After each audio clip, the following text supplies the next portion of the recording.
Hi, everybody. Welcome to FNS Wrestling Podcast, episode 102. I'm your host, back down here in the basement with my co-host and teenage son, Jack. Say hello, Jack. Hi. Happy Canada Day to any Canadian listeners. It was Canada Day yesterday. I forgot about it until I was on Instagram. I think it was Disney Plus's Canada account posted something. I was like, oh yeah. I texted Bark to say Happy Canada Day because he's getting frustrated with some of the things going on in America right now. I was like, I'm getting you ready to come up to Canada, and then he texted me later to be like, can you record tonight? And I said, no, I think we're going to be watching some fireworks. And he's like, oh, it actually is Canada Day. So yes. And then I guess happy 4th of July to our American listeners, because that's coming up in a couple days as well, right? So technically, yeah, that's math. We went out yesterday for Canada Day to a city about 25 minutes from us to check out their Canada Day stuff, because we're kind of a small town and you guys have outgrown the Canada Day stuff here. I mean, some might suggest you've outgrown the Canada Day stuff we went to yesterday, right? Because there was a midway, quote unquote, with rides, but there was only 2 or 3 rides that were decent for you, I would suggest. Yes. So anyways, and then we went out for some Korean fried chicken that was pretty good. And the dessert thing, would you like to describe that you ate 2 of? It was a disgusting display to watch you eat 2 of them. Oh, it was it's a bubble tea shop, but they also waffles or whatever, and then there's use your words. Ice cream in it. There you go. And bananas. And yeah, it's this bubble tea shop, and they do these bubble waffles, which they then kind of fill with ice cream and whatever else. I think you had Nutella drizzled on top of it and whipped cream, and and then you immediately ate a second one. It was quite disturbing, actually. But at least because it's a lot of. I guess we should have just got the large one, right? We're like, we'll get the mini, and then you crushed it in about 2 minutes. Actually, though, if I was going to, I would rather get 2 minis than a large. Because it's just I don't know, it's just because it's smaller, it's easier to eat. And then, if you want another one, then you can get it. And you know if what you I mean? don't, you don't, right? Yeah. So, I would honestly, if I could again, I would just rather get 2 minis and then instead of getting a large one. Because the large ones are pretty big. I mean, maybe I'd get a large, but as it stands, I'd probably rather get 2 minis. It just sounds better. And then tomorrow is the invasion of the people in our house, and you're going to bail for that. People I don't know. Right. So 14 kids and 20 adults, I think, are coming from your brother's basketball team. That literally sounds horrible. And I'm dropping you off at your aunt's place. Well, I mean, long story short, but your grandfather's place, but your aunt's place right now, as he's in Korea for a couple months. So you're going to escape the madness. So we're going to record this. I'm going to take your brother to basketball practice, and then I'm going to come back and get the house ready for 35 people to come. And the weather, fortunately, touch wood. Why do you guys have to host that? It seems excessive. Because we have the backyard with the giant pool and the hot tub. It's so many people, though. I know, but somebody's got to do it, and why not? We've got a nice place to host, so we'll host. Weather, touch wood, is looking very cooperative. We're getting 25 degrees Celsius with no chance of rain so far, so that is nice, because otherwise, I don't know what we would do. But anyways, yes, we're take all my stuff so then you don't touch it. I'm gonna send them all up to your room to go through all your stuff and to take apart all your Star Wars Lego and build whatever they want with it to surprise you when you get home. Of course. How mad would you be? Pretty mad. That'd be not very nice of you. But we're gonna have a busy episode of 102 today. Because we didn't get around to, because sometimes we don't, because, I mean, to be fair, all of our content's completely free, so when we get around to stuff, we get around to stuff. We did not get around to talking about Forbidden Door, right? No, I don't even know why, but... So I think we'll start with that after the news. I mean, part of my not motivation to do it was because it's going to be me going, that was really awesome, that was really good match, really good match, really good match, and we're out kind of thing, right? Yes, but it was very good. It was very good, but we'll go through it a little bit. I did take detailed notes. I may pare them down a little bit. So we're going to do that after we talk about news, obviously, first. Then we're going to get into AEW Dynamite like we always do, some trivia. NXT UK will fly through quickly because I didn't think it was much notable this week on that show. I don't know if you remember, but I'll refresh your memory when we talk about it. In any other wrestling business is where we're going to hit it hard, because I watched Impact this week. We just finished watching Against All Odds. You saw the last 3 matches, I think. I watched the whole thing, so we'll talk about that quickly. And then I think we're going to preview tonight's Money in the Bank, which you sort of forgot was tonight, right? I thought it was tomorrow. Right. So I like these Saturday pay-per-views. SummerSlam is even though I don't really have work anyways, I still prefer just getting SummerSlam is going to be a Sunday. And it's weird because... Yeah, that makes not sense. only is it weird that SummerSlam's in July, because since when? Right. But also Money in the Bank is in July, so that's 2 pay-per-views in a month. Yes, that's aggressive. Yeah, it's like remember 2020 they did SummerSlam and then inexplicably did Payback a week later, Right. even though they hadn't done Payback in years. I feel like Impact kind of gets close to that, where they have like one They of do. their. No, they. I feel like wasn't Slammiversary like 2 weeks ago? Yes, so they'll do like a major one, which I think Slammiversary was, and then I think Against All Odds But was more of here's the minor one. Thing is like, they. I don't see the distinction. Like their set is always the same. So how am I supposed to distinguish a big one from a not big one? I think it's and like by looking at the main event usually. a lot. Yes, but like. I don't know. I don't see like a ton of difference, and also to me, like Doring and Young, it's not like a stark contrast there. No, I also think the minor ones maybe aren't quite as long. Like Against All Odds came in under 3 hours, so that was kind of nice. Whereas Forbidden Door did not. But anyways, I don't know. We've chatted a lot. Is there anything else you want to discuss before we transition into talking about news and ratings and stuff like that? Let me think. This is great. The great radio. I don't know. You don't know nothing exciting? I don't know. I got a week until Thor, so I get to talk about Thor next week. That's fun. We'll do that, I'm sure, in our banter. Oh, I will. You have plans to go with people to that one? So I think me and Hudson can go opening day because some people both Ryans are unavailable for opening day, so I think like the whole group is going on the 11th. So what if it sucks? You're going to be It will not suck. I know it won't suck. Okay. Christian Bale looks awesome. Yeah, other stuff too. Okay. And we got like more people, so I think it'll be like the core four, and then core four, and then which is you, Hudson, both Ryans, and 2 Ryans, and then I think Freya because she's with Hancock. I think Amelia. I think Caleb and Nene. Oh, co-ed movie going. Look out! It's a new era. Good for you. Yes, and then I'm going opening day too because I must. I'm not going to survive if I don't. Did you already get tickets? Yeah. Oh, okay. Being proactive. We'll probably have to pre-order tickets for the 11th too. And then if it's good enough, I'll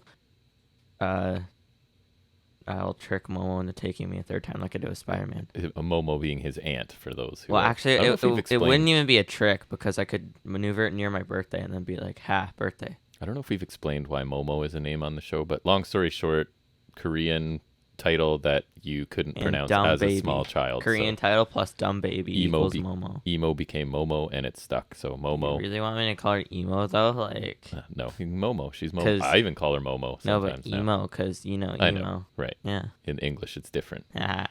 But anyways, funny. That's 8 minutes and 20 seconds of banter. We got to get that's good enough. We got to get this party started. So let's move into our first topic, which is looking at some of the week's wrestling news and rumors.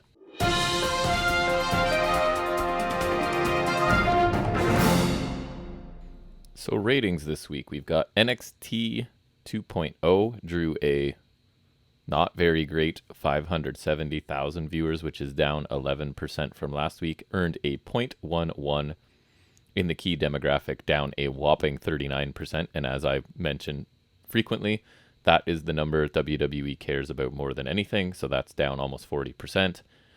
To be fair, looking at competition for the show to maybe explain it being down, it was a very big news day. Coming out with some of the, I don't know if you know what's going on, but January 6th attempted insurrection, blah, blah, blah. In the States, they've had this like special. I have no idea what that means.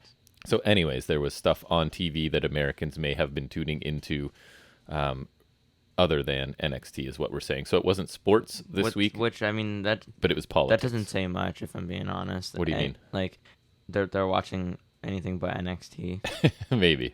Well, I mean, some people are quite interested in the hearings that were going on. To contrast that, Blood and Guts episode of Dynamite got a very strong 1.203. So 1.203 million viewers, up 17% from last week, and a very healthy 0.36 in the key demographic, up 16%.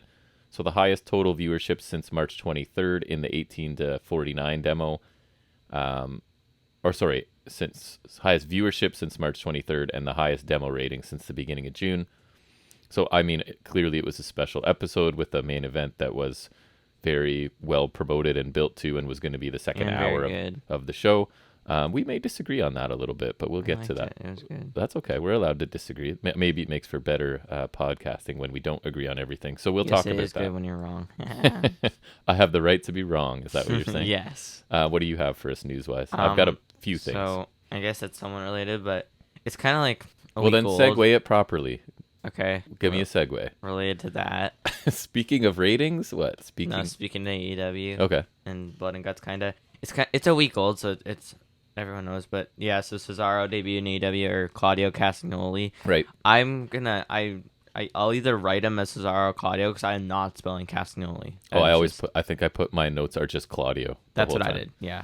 Castagnoli is not fun to type. No, I don't even want to try. Right. So he was Bryan Danielson's mystery replacement. So he beat Sabre, right? Yeah, he did, right? Why don't you remember?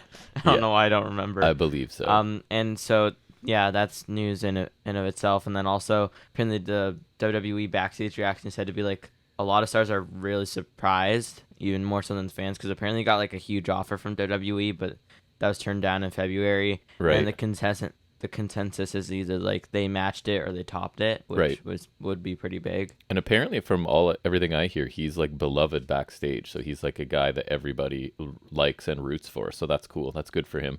And yes, he did win with the Ricola bomb. What's that? Not to spoil it that's one of his signature moves. The neutralizer, like the thing where he plants him face first. No, I don't think that's the Ricola bomb. Anyways, we should remember that's what Ricola bomb? That's what happens when we go back a week later to talk about stuff we watched. What's a It's Ricola sketchy. bomb? Anyways, I'm going to move on. You can look it up if you need to. WWE reportedly is considering 2 NXT. How do you spell Ricola bomb? They wrote stars, but I would put the stars maybe in quotation marks. Ricola. Okay, I got it. It actually worked. So they are saying that I was going to get you to guess, but we already talked about this ahead of time, right? So 2 NXT stars for a main roster. I remember now. Main roster call up. One was Zion Quinn, who is defeated in singles action against Sanga. Apparently, both of those guys are under consideration to move to main roster. That's according to Dave Meltzer. And I laughed at this. I think we talked about this privately. It was noted that the company views Zion Quinn as the total package. And then my own notes say, other than not being good in the ring or on the mic, right?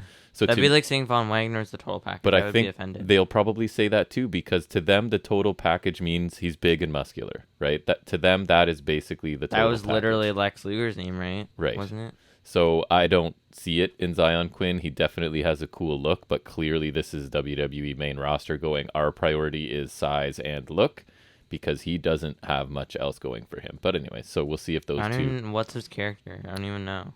He's a guy? I don't know. I mean, even though it's bad, I know at least Von Wagner's kind of got a... I mean, he doesn't have character, but like they neither gave of them him do. one. They're just big guys who do basic stuff and look okay at best, in my opinion. Wagner doesn't even look good. At least like Quinn's got a look. He does. I don't even think Wagner has a look. He's just ugly. He's just a big stupid. dude. He's like a Jake Hager-sized kind of guy that they like. Yeah, anyway. Jake Hager sounded because lisp. Yeah. What do you have for us? There was a Royal Rampage last night, which is basically Royal Rumble in 2 rings. Right. We didn't watch it. I didn't watch it. Me either yet. Probably won't watch it. I might. Because I found out the result earlier the day after Dynamite because it was taped. So Brody King will be Mox's first challenger for the interim title. So obviously he's not Dynamite winning, but next week. Yeah, I thought that was an interesting choice. Could be a fun match. Yeah. So Brody King versus Jonathan Moxley. Nice. Speaking of alcoholics, there's my segue. Nice. Got him. Jeff Hardy has pleaded not guilty somehow to his recent DUI charge, despite... So what's that? He's trying to get out of it? He's saying he's not guilty of it.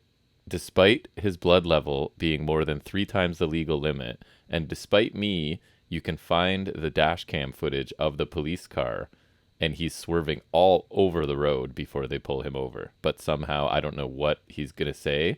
To me, and this is just me speculating, obviously, this is a person who is desperate to avoid jail time, right? Because I don't know how many DUIs this is or how much legal trouble he's been in, but it's been a bunch. So at some point, he's going to need to be put away, and this seems like a guy trying anything to avoid that circumstance. But again, if you're putting the general public at risk by repeatedly driving under the influence, then perhaps some time away is what you need from the public to protect yourself and us from you. So anyways, we'll see where that goes. What else you got? Whoops. Whoops. My tab was being weird. I'm not cutting that out. I'm leaving that in there. Okay.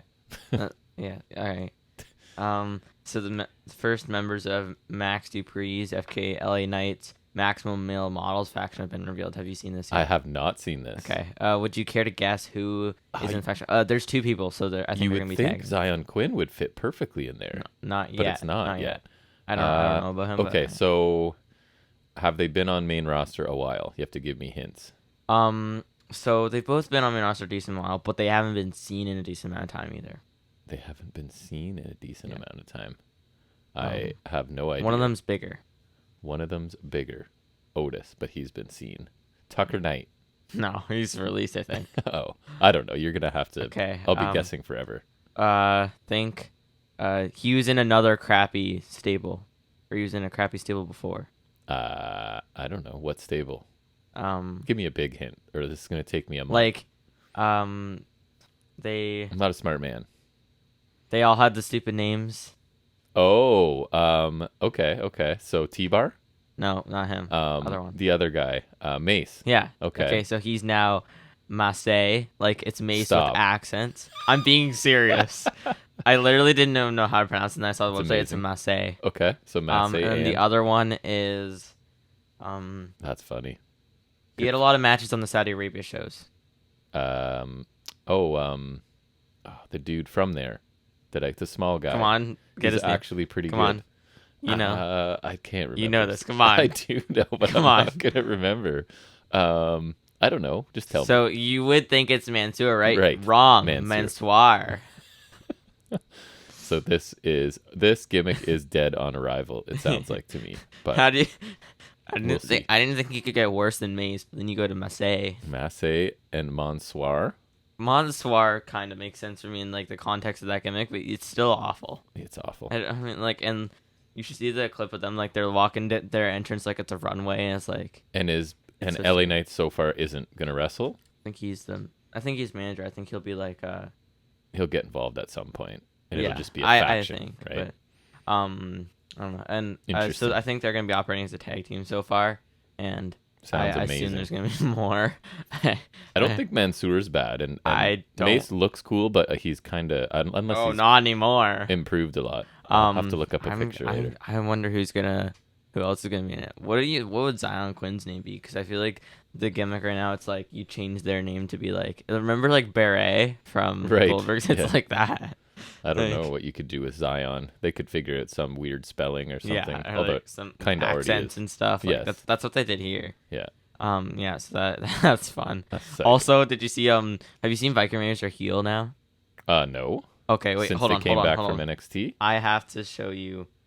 so they're back This main is amazing. roster, and now Yeah, they're they've heels. been back for like a week or two. It's I kind of so like funny. them in NXT. I was hoping they'd stay just to Okay, strengthen hold that on. division. But so they're heels now, is what you're telling me. Yeah, so they've got like different paint now, and it looks pretty stupid. So Amazing. here's what they look like right now. I guess they look a little furrier, maybe, like wearing more You like fur. their shields? Oh no, it feels.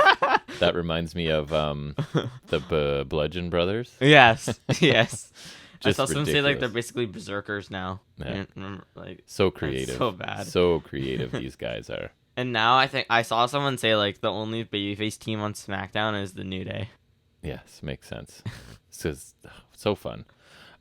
Switching gears to AEW, they're reportedly dealing with COVID-19 issues right now with their talent, according to Meltzer again. No Okay. names specifically mentioned, but Tony Khan was apparently without a lot of names for this week's Dynamite and the taping of Rampage due to COVID-19 issues. And I guess apparently they announced fewer matches beforehand than they normally do, and that sort of is explaining why.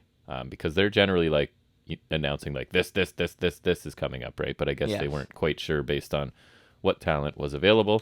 So I don't like to hear that because it's kind of nice to forget about COVID for a little while, right? But I guess it's rearing its ugly head in AEW. Your turn. Speaking of ugly, Nice. Logan Paul has signed with WWE Of as course a he has. talent, as So a wrestler. now or I whatever. hear that he wants to be a babyface, which is the dumbest idea That is possible. literally like anyone I talk to, anyone with half a brain hates this guy. He's a natural heel. Like he could actually, because he's not like He's a douchebag. he's an athletic guy. He's in good shape. He's young enough that he'll probably learn this stuff pretty quickly. But like, Anyone who knows who he actually is will not like him. right? So he's so hateable. Like I But don't then like people just want to lean watch into him. it, So bud. I think this is stupid because I don't like. No, I don't care at all. And being a I don't non like it. fan of his or WWE at this point, so it's whatever. Yeah, so that sucks. Yeah. And I hate Logan Paul. I thought he was gonna face Miz at SummerSlam. Not confirmed yet. I think he's gonna be on Raw soon. Great. Yeah. We can avoid him there. Yep. We cannot watch him there. I will purposely skip his match if he has a match on SummerSlam. I'll watch it, but I just probably won't pay much attention. Or I'll do that. But You'll I second will screen it, pretend to for poop sure. the whole time. Wow. Speaking of main roster stuff, the Bloodline apparently may be getting a new member. Fightful is reporting as recently as this week that there have been serious talks about NXT star Solo Sikoa joining the main roster, as he is the younger brother of the Usos, so that would make sense, I guess. It's kind of He should lazy be and just Uso, though. throwing him in there, I guess, right? But Yeah, but then I feel like, and I'll talk more about this when we're talking Money in the Bank, but like, I feel like it's maybe when Roman's dropping the title, and like you kind of shift the bloodline down the card a bit, where you have Yeah. Sikoa's mid card, Usos are in Yep. tag, and then you can still kind of have them running around, but then the top of the card is freed up, and B, then Roman doesn't have to always Right. be helming it. And it's funny because it's clearly NXT is not canon, because when he came to NXT, he was like, his family had abandoned him and he grew up on the streets. So that's why he's so tough. Well, yeah, you've seen all the Right. rebrands and stuff, So, and when they yeah. call up, like, obviously NXT doesn't mean anything. I actually think he is good enough to go to main roster. Like his matches are at least solid and his mic work is for sure good enough to be on main roster. So I don't think there's much else he needs to do in NXT. So the call up kind of makes sense to me. He'll be one of those guys that goes up before ever really winning anything in NXT, like Apollo Crews and a few others, right? Tyler But Breeze. it feels like he could go and be successful at least, especially if he's, I mean, I don't know, I was going to say put into that faction, but I feel like it's kind of run its course and is not nearly as hot as it was at one point, right? The whole Bloodline story. I don't even remember when it was hot. But it was for a while. It was I like the remember when coolest Roman thing, and I Reigns was was. even kind of interested in it. Yeah, I remember Roman Reigns being really cool, and then I think Bloodline was kind of cool at first, and then I don't know. It was the same. It never really evolved, right? I feel like it just kind of, And I feel like, and they went, just hey, by observing, people like this, so just keep going back to that well. right? I feel like by observing, like the thing with Roman Reigns was there's still yet to be like any signs of an end game plan. Yes. Right. Yes, it's just As kind they of circle back to maintain. Brock, right? Exactly. But I feel like at least he's been like dominant, like he's on top. I feel like the Usos, it's the same thing where they're just kind of circling the same opponents, and even more so because I think there's less opponents In the tag division. in the for tag sure. division, especially because they've only just become unified tag champs, so they Right. haven't like even been able to face the full division. And I think the thing with them is like they have the same air of like, I don't know, not repetition, but like it's just not that interesting. And then also they're just kind of lackeys to Roman. Like They are. I feel like if we remember that first heel run, like they had some they were personality. They were great. Like I feel like now it's just that, but like kind of bland. Like they just kind of like they put their fingers up in the sky. They're beside Roman. Like they have the same dominant reign as Roman, but like they lack more personality. Well, at the I feel end like. of the Like, they're not day- really doing anything. At the end of the day, WWE has no respect for tag team wrestling, right? No. So it's just kind of like, you're the champions of a division we don't care about. So that's about as elevated as you're getting. Mm-hmm. My last one is, sorry, it's your turn. Do you Is have? it? Yeah. Oh, right. We were talking Bloodline stuff. Oh, I only have one more. maybe Sikoa kicks out Sami Zayn because Sami Zayn's just kind of like the honorary member, just Weird. as like a. That would make sense, and that would be placeholder. an appropriate first feud for Sikoa, and to be able to win as well, right? Maybe babyface Zayn. That would make sense. I- Yeah, I would like possible. that because I don't remember the last time he's been a babyface. And he is a great babyface. Actually, no, I do remember before Hell in a Cell 2017 if you say so. because that was when he turned heel because Shane McMahon was diving out to Hell in a Cell and he pulled Kevin Owens out of the way. Right. And it was a Falls Count Anywhere Hell in a Sure. Cell match. There's off the top of your head for this week. Yeah. So I think there's some match to determine the final Money in the Bank spot. I kind of thought they were going to leave it for a surprise, but nope. Why be interesting when you can have Madcap Moss? Mad Cat. I'm telling you, they got plans for this dude. I don't think it's Money in the Bank. I don't though. think so either yet, but maybe a year from now, I will possibly. talk about Money in the Bank as Yeah, we'll make predictions later, right? as I have made the best prediction I could possibly give them, but they're just going to be stupid. We're gonna hear about your. I won't even spoil it, but I know exactly what it is. So Yes, So. I've voiced this many times. you and have voiced this. I'm many very times. right. Many about of our regular listeners probably know exactly what it's- you're gonna suggest too. I'm super right about it. You might be, but they're never. Well, I won't say they're never gonna do it. It's No, I possible. don't. Now that Cody's out, there is a clearer path to what you want to have Yes. happen. I'll say that. And I don't. I'm not even like 100% sure it'll happen, but I know if they don't do it, I will be infinitely righter than what they do. That's probably true. Yes. My last story. It's reported in the Wrestling Observer that Adam Cole is Baby. believed to have suffered a very serious concussion, as we'll get to in Forbidden Door. It led to like an awkward finish to the IWGP title match, IWGP. where he ended up being pinned by Jay White, and I don't think what was supposed to be the finish, but No, because Jay White looked a bit angry about it, and Cole I just don't think could kick out right, and they kind of had to. I don't end even it think he there. was supposed to kick out. I feel like he was maybe supposed to take the Rainmaker. Yeah, maybe. I don't and know. then maybe just kind of dropped out. Yeah. I don't know. Yeah, but anyways, it was they think he has a concussion. So like holy cursed wrestling right now, right? So Yeah. many injuries all over the place. They but took what out do you my do? favorite faction. What the hell? They did. Now they just leave the Young Bucks. I don't care about the Young Bucks. Like, what the hell? Young Bucks are stupid. Wow. Any other news from you? I'm done. Speaking of the Young Bucks. It really? Yes. What? So the original plan for them at Forbidden Door, apparently New Japan Booker Gato. Gato's a booker? What? Oh yeah, he has been forever. What? You didn't know that? That's why Jay White's champion. He's like famous Booker. That's why Jay White's champion. Like Gato, the guy with Jay White. Yeah. That's why Jay White's champion, right? Well, he's just been the Booker forever. Oh. For many, many moons. Oh. Wait, but he used to wrestle too, right? He did. Huh.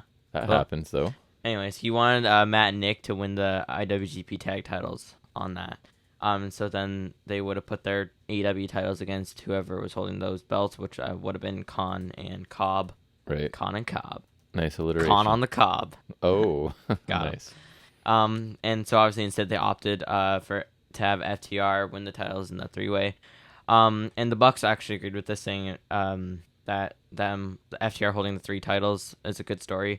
And so Meltzer also said that the current push will be for Bucks FTR, which I think makes sense with all Yes, four titles again. on the line, which a quadruple title match is pretty funny. Yeah, that's cool. So I think that'll be cool. I think I mean, it's that not a makes super fresh sense. matchup, but I could watch those guys.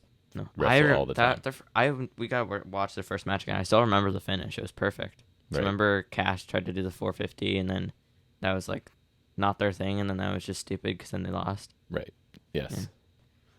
I remember that thing. And the Bucks are like in that weird stage where they're like kind of healing, but then they went back to babyface for that Yes, feud. they flipped quickly for a little bit there. Right. So I feel like they could do it better here, where I think Bucks are good heels. And FTR are FTR are great super baby faces right now. Yeah, and if the Bucks don't defend the titles before FTR, then that would be their only defense. But I think it's kind of okay because I feel like they're just gonna be transitional champions. Yeah, and that's okay because they already had a great run. And so. FTR is the hottest thing, so you got to sort of strike while the iron's hot, as they say. Yeah? Mm-hmm.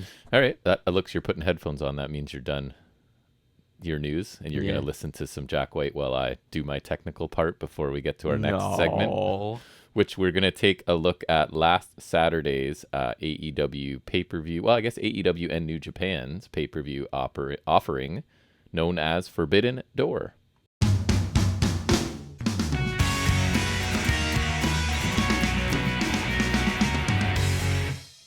All right, so Forbidden Door. For me coming into this, it was kind of interesting because when they announced Forbidden Door, super excited about it, right? And then you start in your mind putting together all of these matches that could Right. happen, and then sort of as it went on, I got less and less interested just due to, as we talked about in the news, right, a rash of injuries.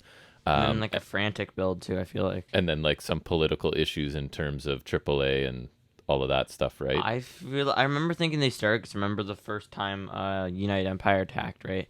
I thought that was a good like timeline to start, but that was also the only story they started. So Yes. maybe if they had started multiple things, then could have been beneficial, if you know what I mean. And then you're right. It felt kind of frantic that they were kind of trying to get to this and Blood and Guts on their TV shows at the same time. So it was a lot going on, a lot of moving parts. So I came into it less interested than I was when it was first announced. But man, the show, not to spoil my overall opinion, but it really delivered, right? Like this was top to bottom a very, very strong show. If you're watching this, you're not really going to be disappointed with much. I think there's definitely things I like more than others, but like I don't think I was disappointed with anything. No, there was nothing. Everything was at least good, right? Yes. Good to fantastic. And the crowd was just bananas for pretty much this entire show, especially at the start. So this was in was it Chicago that this was? Yeah, right. So the fans there are pretty rabid, and they were to start the show.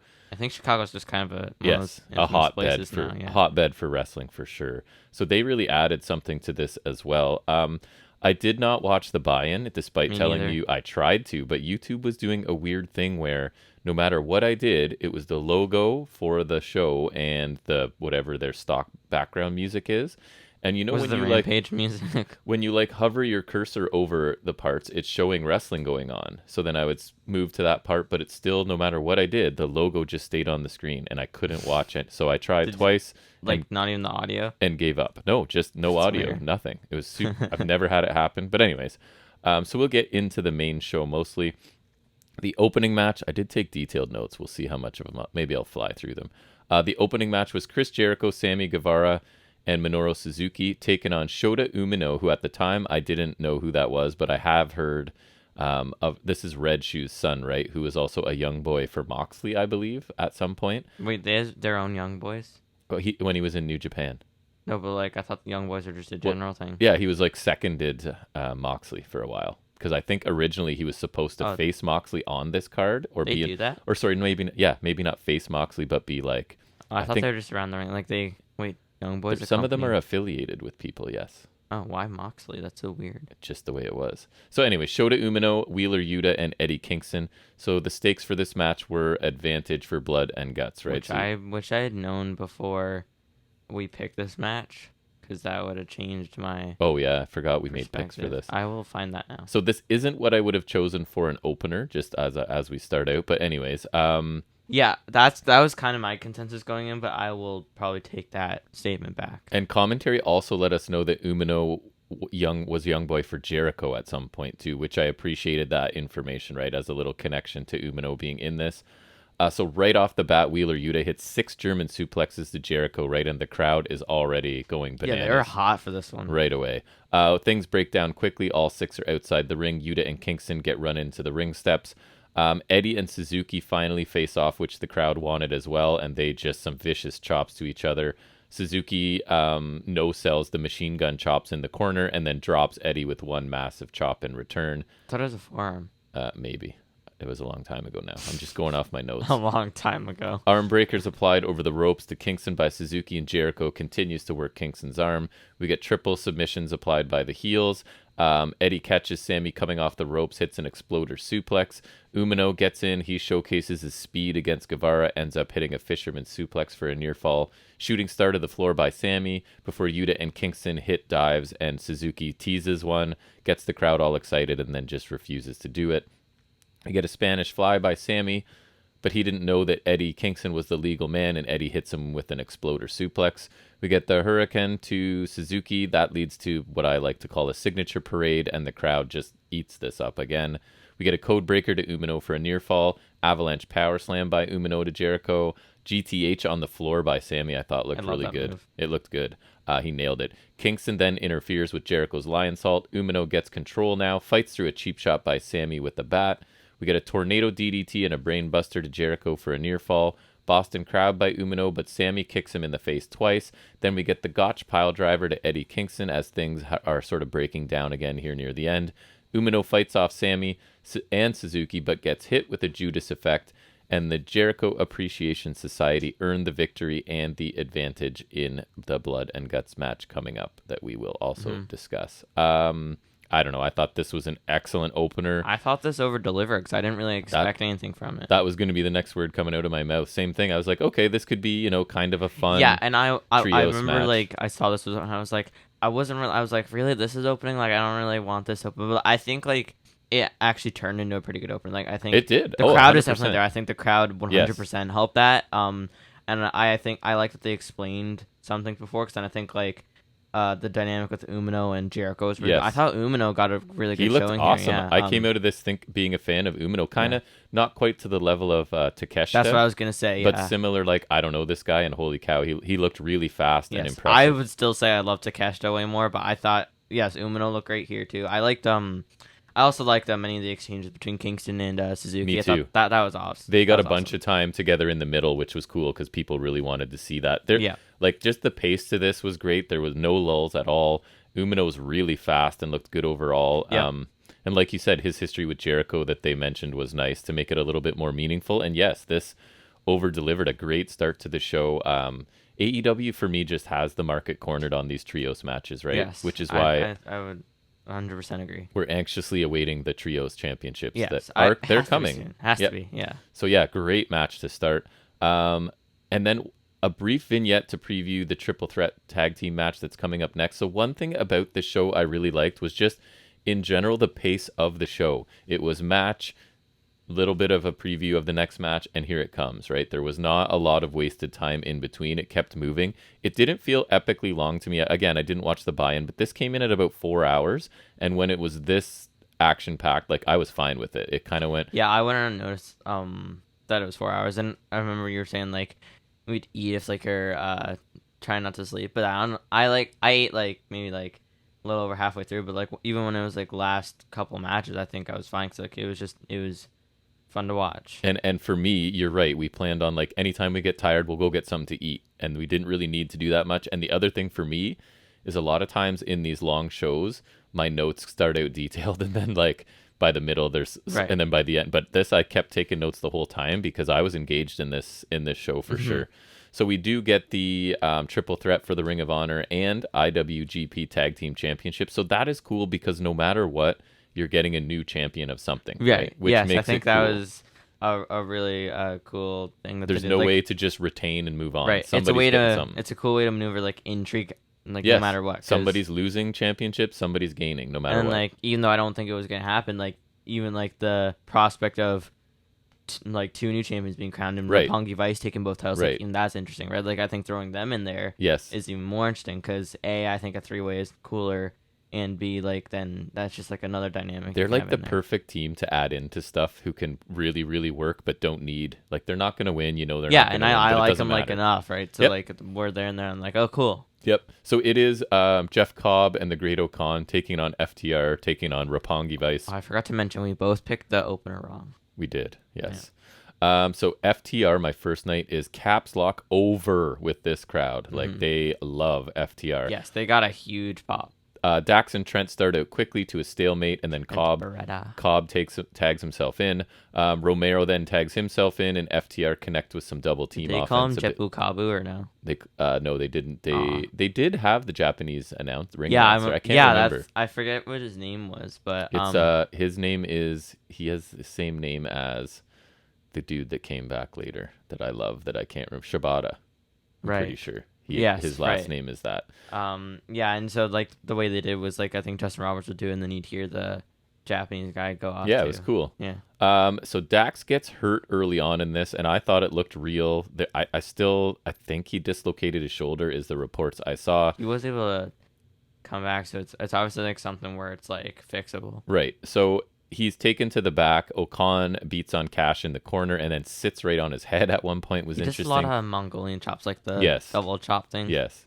But this match, I thought, lost some steam when Dax left, and even the crowd was pretty much silent for a little bit in the middle of this here. Which, I mean, I guess that's a testament. Because they're there to see FTR ahead of everyone, right? And now half of that is gone for quite a while here. So they were a little bit taken aback. That does suck, but at least it's also like there's some proof right there. Like FTR is... Yes, big time. They are. We get a twisting crazy suplex. How that's just like materialized over the year. Right? Like, because they're like baby face. Like if you had told me they would be mega over baby faces, I'd be like, I don't know. Yeah, maybe. at the start of the year, I wouldn't have seen this coming at the start of the year. No. Like, I think it's just crazy that's kind of materialized It over. has. And I'm telling you, it was that match against the Briscoes where people were like, holy cow, that is undeniably a match of the year candidate, right? Sort of thing. Anyways, twisting suplex to Cash by Cobb as Wheeler continues to be isolated as well. Cash has no choice but to tag in Trent Beretta at one point. Obviously, his own partner's not there anymore. So Trent hits a half and half to the Great O'Con and then a swinging DDT. Second DDT attempt is countered into a suplex by Cobb. Iron claw slam on the apron to Trent by O'Con. Basically like a choke slam, but with the claw. Palming your head. Yeah, which I don't know how you lift them like that, but okay. Got big, strong hands, I guess. Roppongi take out O'Con and Cobb on the floor and hit a knee drop to O'Con as he hangs over the top rope, which looks cool. Cash back in. He dominates Cobb and O'Con with strikes, but the heels eventually take over. Dax makes his triumphant return with some tape on his shoulder. The crowd is going nuts at this point. Dax tags in and takes out both of the UE. I almost said Undisputed Era, but I mean United Empire, correct? Yes. We get 3 German suplexes to Jeff Cobb from Dax. We get a powerplex with help from Trent to Jeff Cobb for a 2 count. Powerplex. You do. Cash and Rocky Romero team up to spike pile drive the Great O'Con. Cobb power bombs Trent. Cobb hit always impressive. The standing moonsault, he hits it to Rocky. It's so graceful for a man of his size. It looks so amazing. He's so chonky, and then it's so graceful. It's awesome. Iron claw into a German suplex from Cobb for a near fall. We get the strong 0 to Cobb, but the pinfall ends up being broken up. Then the finish comes when we get a sudden smash contraption, as we call it, or what you might know as the big rig, to Romero after a bunch of near falls, and FTR end up picking up the win here. So they are now Ring of Honor Tag Team Champions and IWGP Tag Team Champions. Really good match overall, despite the energy dipping a little bit with Dax going back to the back with what I think was a legitimate injury, right?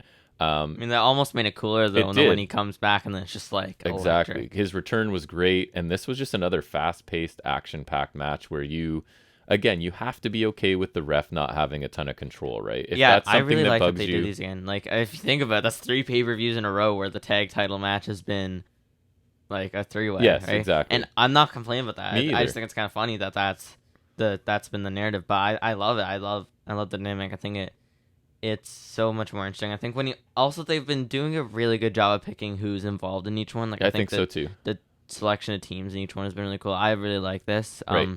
I mean, it did suck that Dax was gone for a while, but I think it also made it cool then when he came back. Yes. Because I think that was a hot tag, you know? It was. So you have to kind of, like, if you don't like triple threat matches and you don't like the refs not having control, then maybe AEW is not for you. But one thing I'll say is, watching the Impact pay-per-view that we just finished watching, I almost like AEW style better, where the ref's just like, he sees all the chaos going on and he's just not stopping it, because there was a few instances in Impact where the referee looks silly turning his back, right? Like checking on someone when they really don't need to be checked on and doing it for a long time so that shenanigans can happen behind his back. Like, I find that takes me out of it more than just the ref's like, well, it's going to be a free-for-all a little bit, right?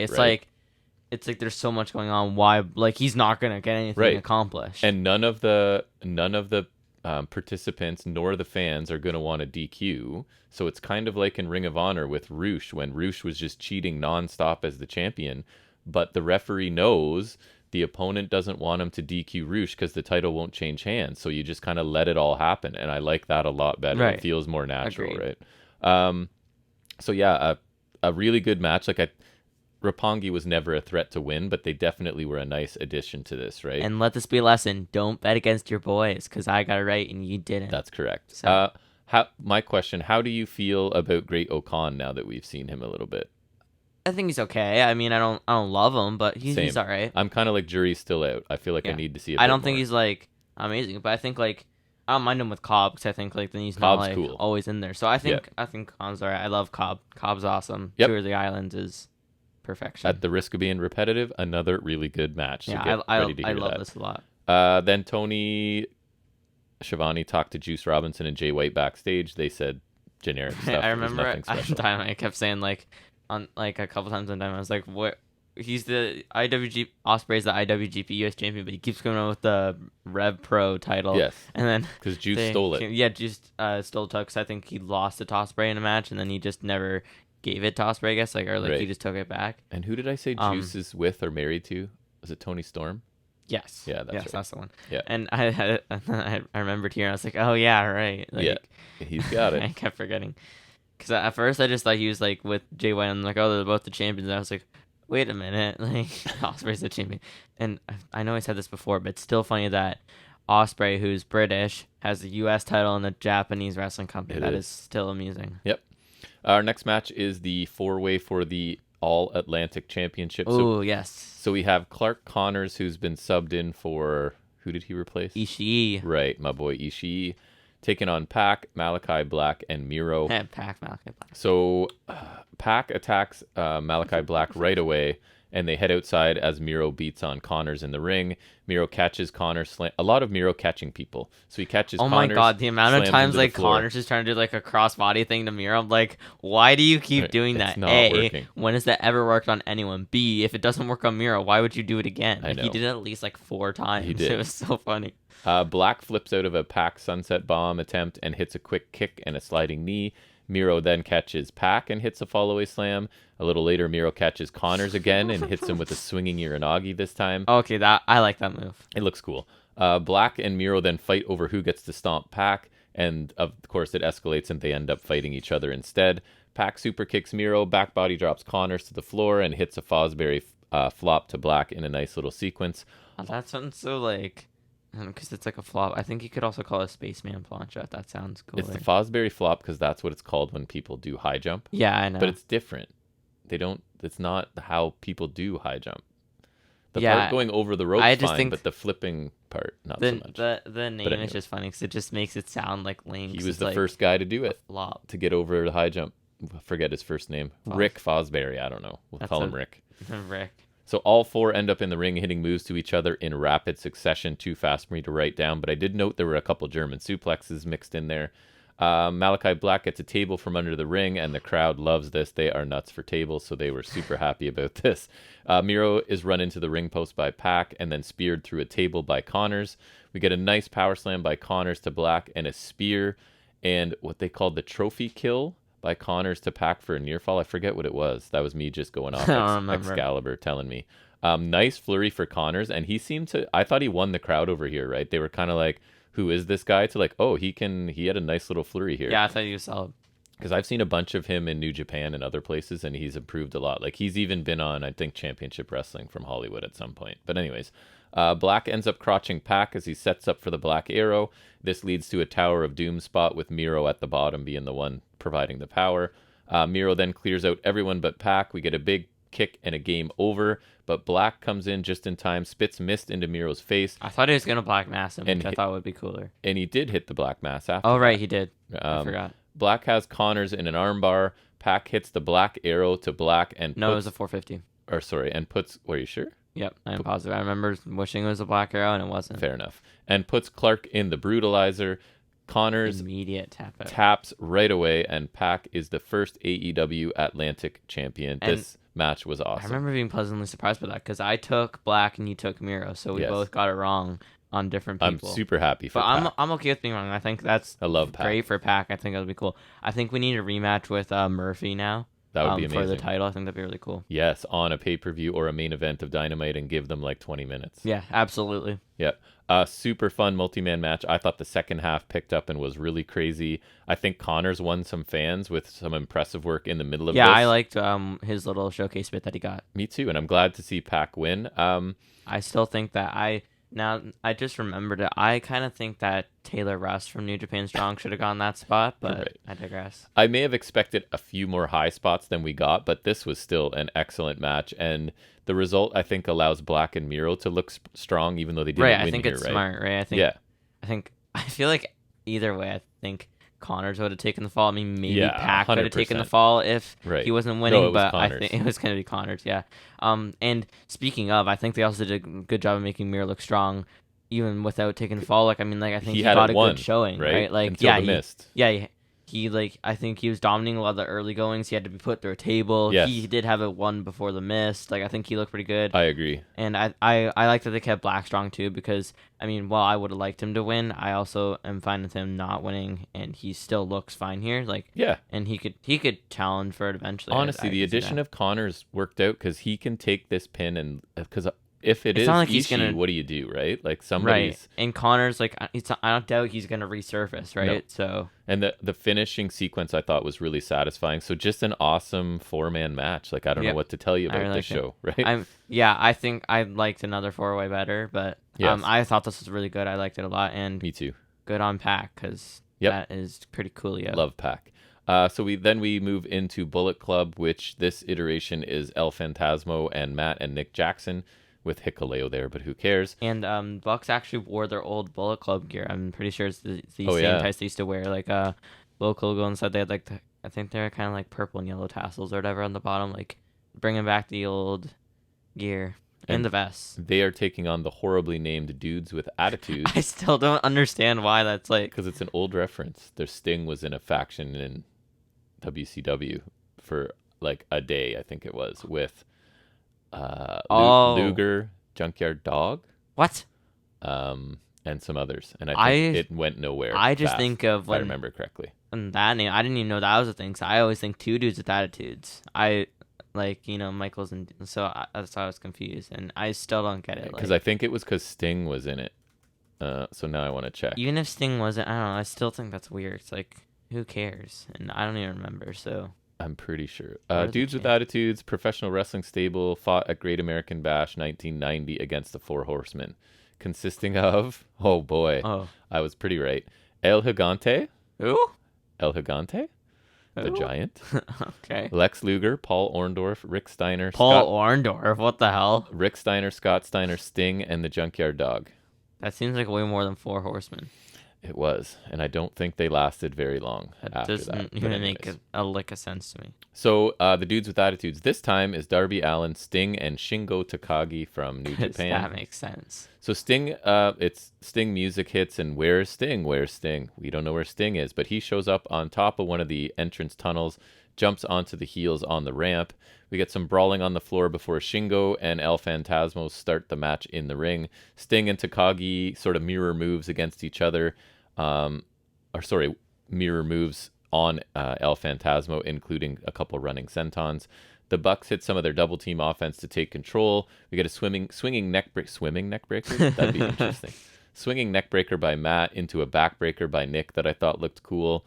And then people like this. I hate it. I don't know. I'm interested to see how you feel. The back rake spots by ELP and then Matt. I don't. It's in every match, and every member of the team has to do it, and I just don't care. I mean, I haven't had to like watch it other than this because it's on Impact. It's right. everywhere. I've only seen it on this instance, so I didn't love it, but it didn't particularly bother me. It was just kind of like there. And part of my issue is, in this case, it's Darby. He looks stupid. He's in the corner waiting, and I feel he's like just at least getting like his back raked. you got to beat the crap out of him first, right? Like yeah. So I don't know. I didn't love it, but it was just kind of there for me. Allen then in a tree of woe, and he takes 3 drop kicks simultaneously. We get a Spider German by Allen to El Phantasmo. Hikuleo runs Sting into the barricade, so I think we should call it a German Spider, but so Allen has no one to tag when he needs to. He hits a code red to El Phantasmo. Shingo Takagi gets the hot tag, takes out the Bucks, hits a twisting snap suplex to Nick that looked cool. Pop-up DVD by Shingo, also cool. Sting comes in, punches and chops the heels. And at this point, I was just like, this is a stark contrast to the offense. Like, Shingo just hit a bunch of cool-looking stuff, and then Sting comes in with chops and punches. And I was like, not quite the same. Stinger splashes, but Hikuleo provides a distraction long enough. El Phantasmo low blows Sting.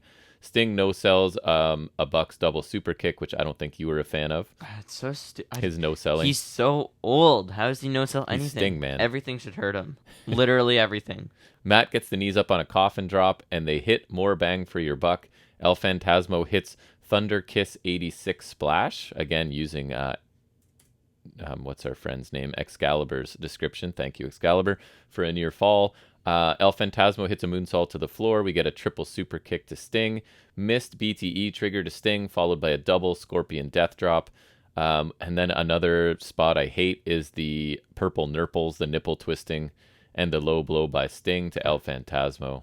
It was weird when he tried to just do don't that like to it. Sting. Like, that's just like you're twisting the nipples of like a just 60-year-old dude. Juvenile nonsense. Coffin drop to Hikuleo out on the floor, then strikes and a big clothesline by Shingo for a near fall on El Phantasmo. And then we get the last of the dragon, which my notes say a fireman's carry driver of some kind by Shingo, and he successfully pins ELP, which is El Phantasmo. I don't know, man. At the again, repetitive, really good trios match, right? And it's been a lot of good tag matches on this show so far, back to back to back. I don't think the Bucks did as many big things as they do sometimes, but this match was still really fun. I liked Shingo picking up the win and not Sting. That's what would have been my preference.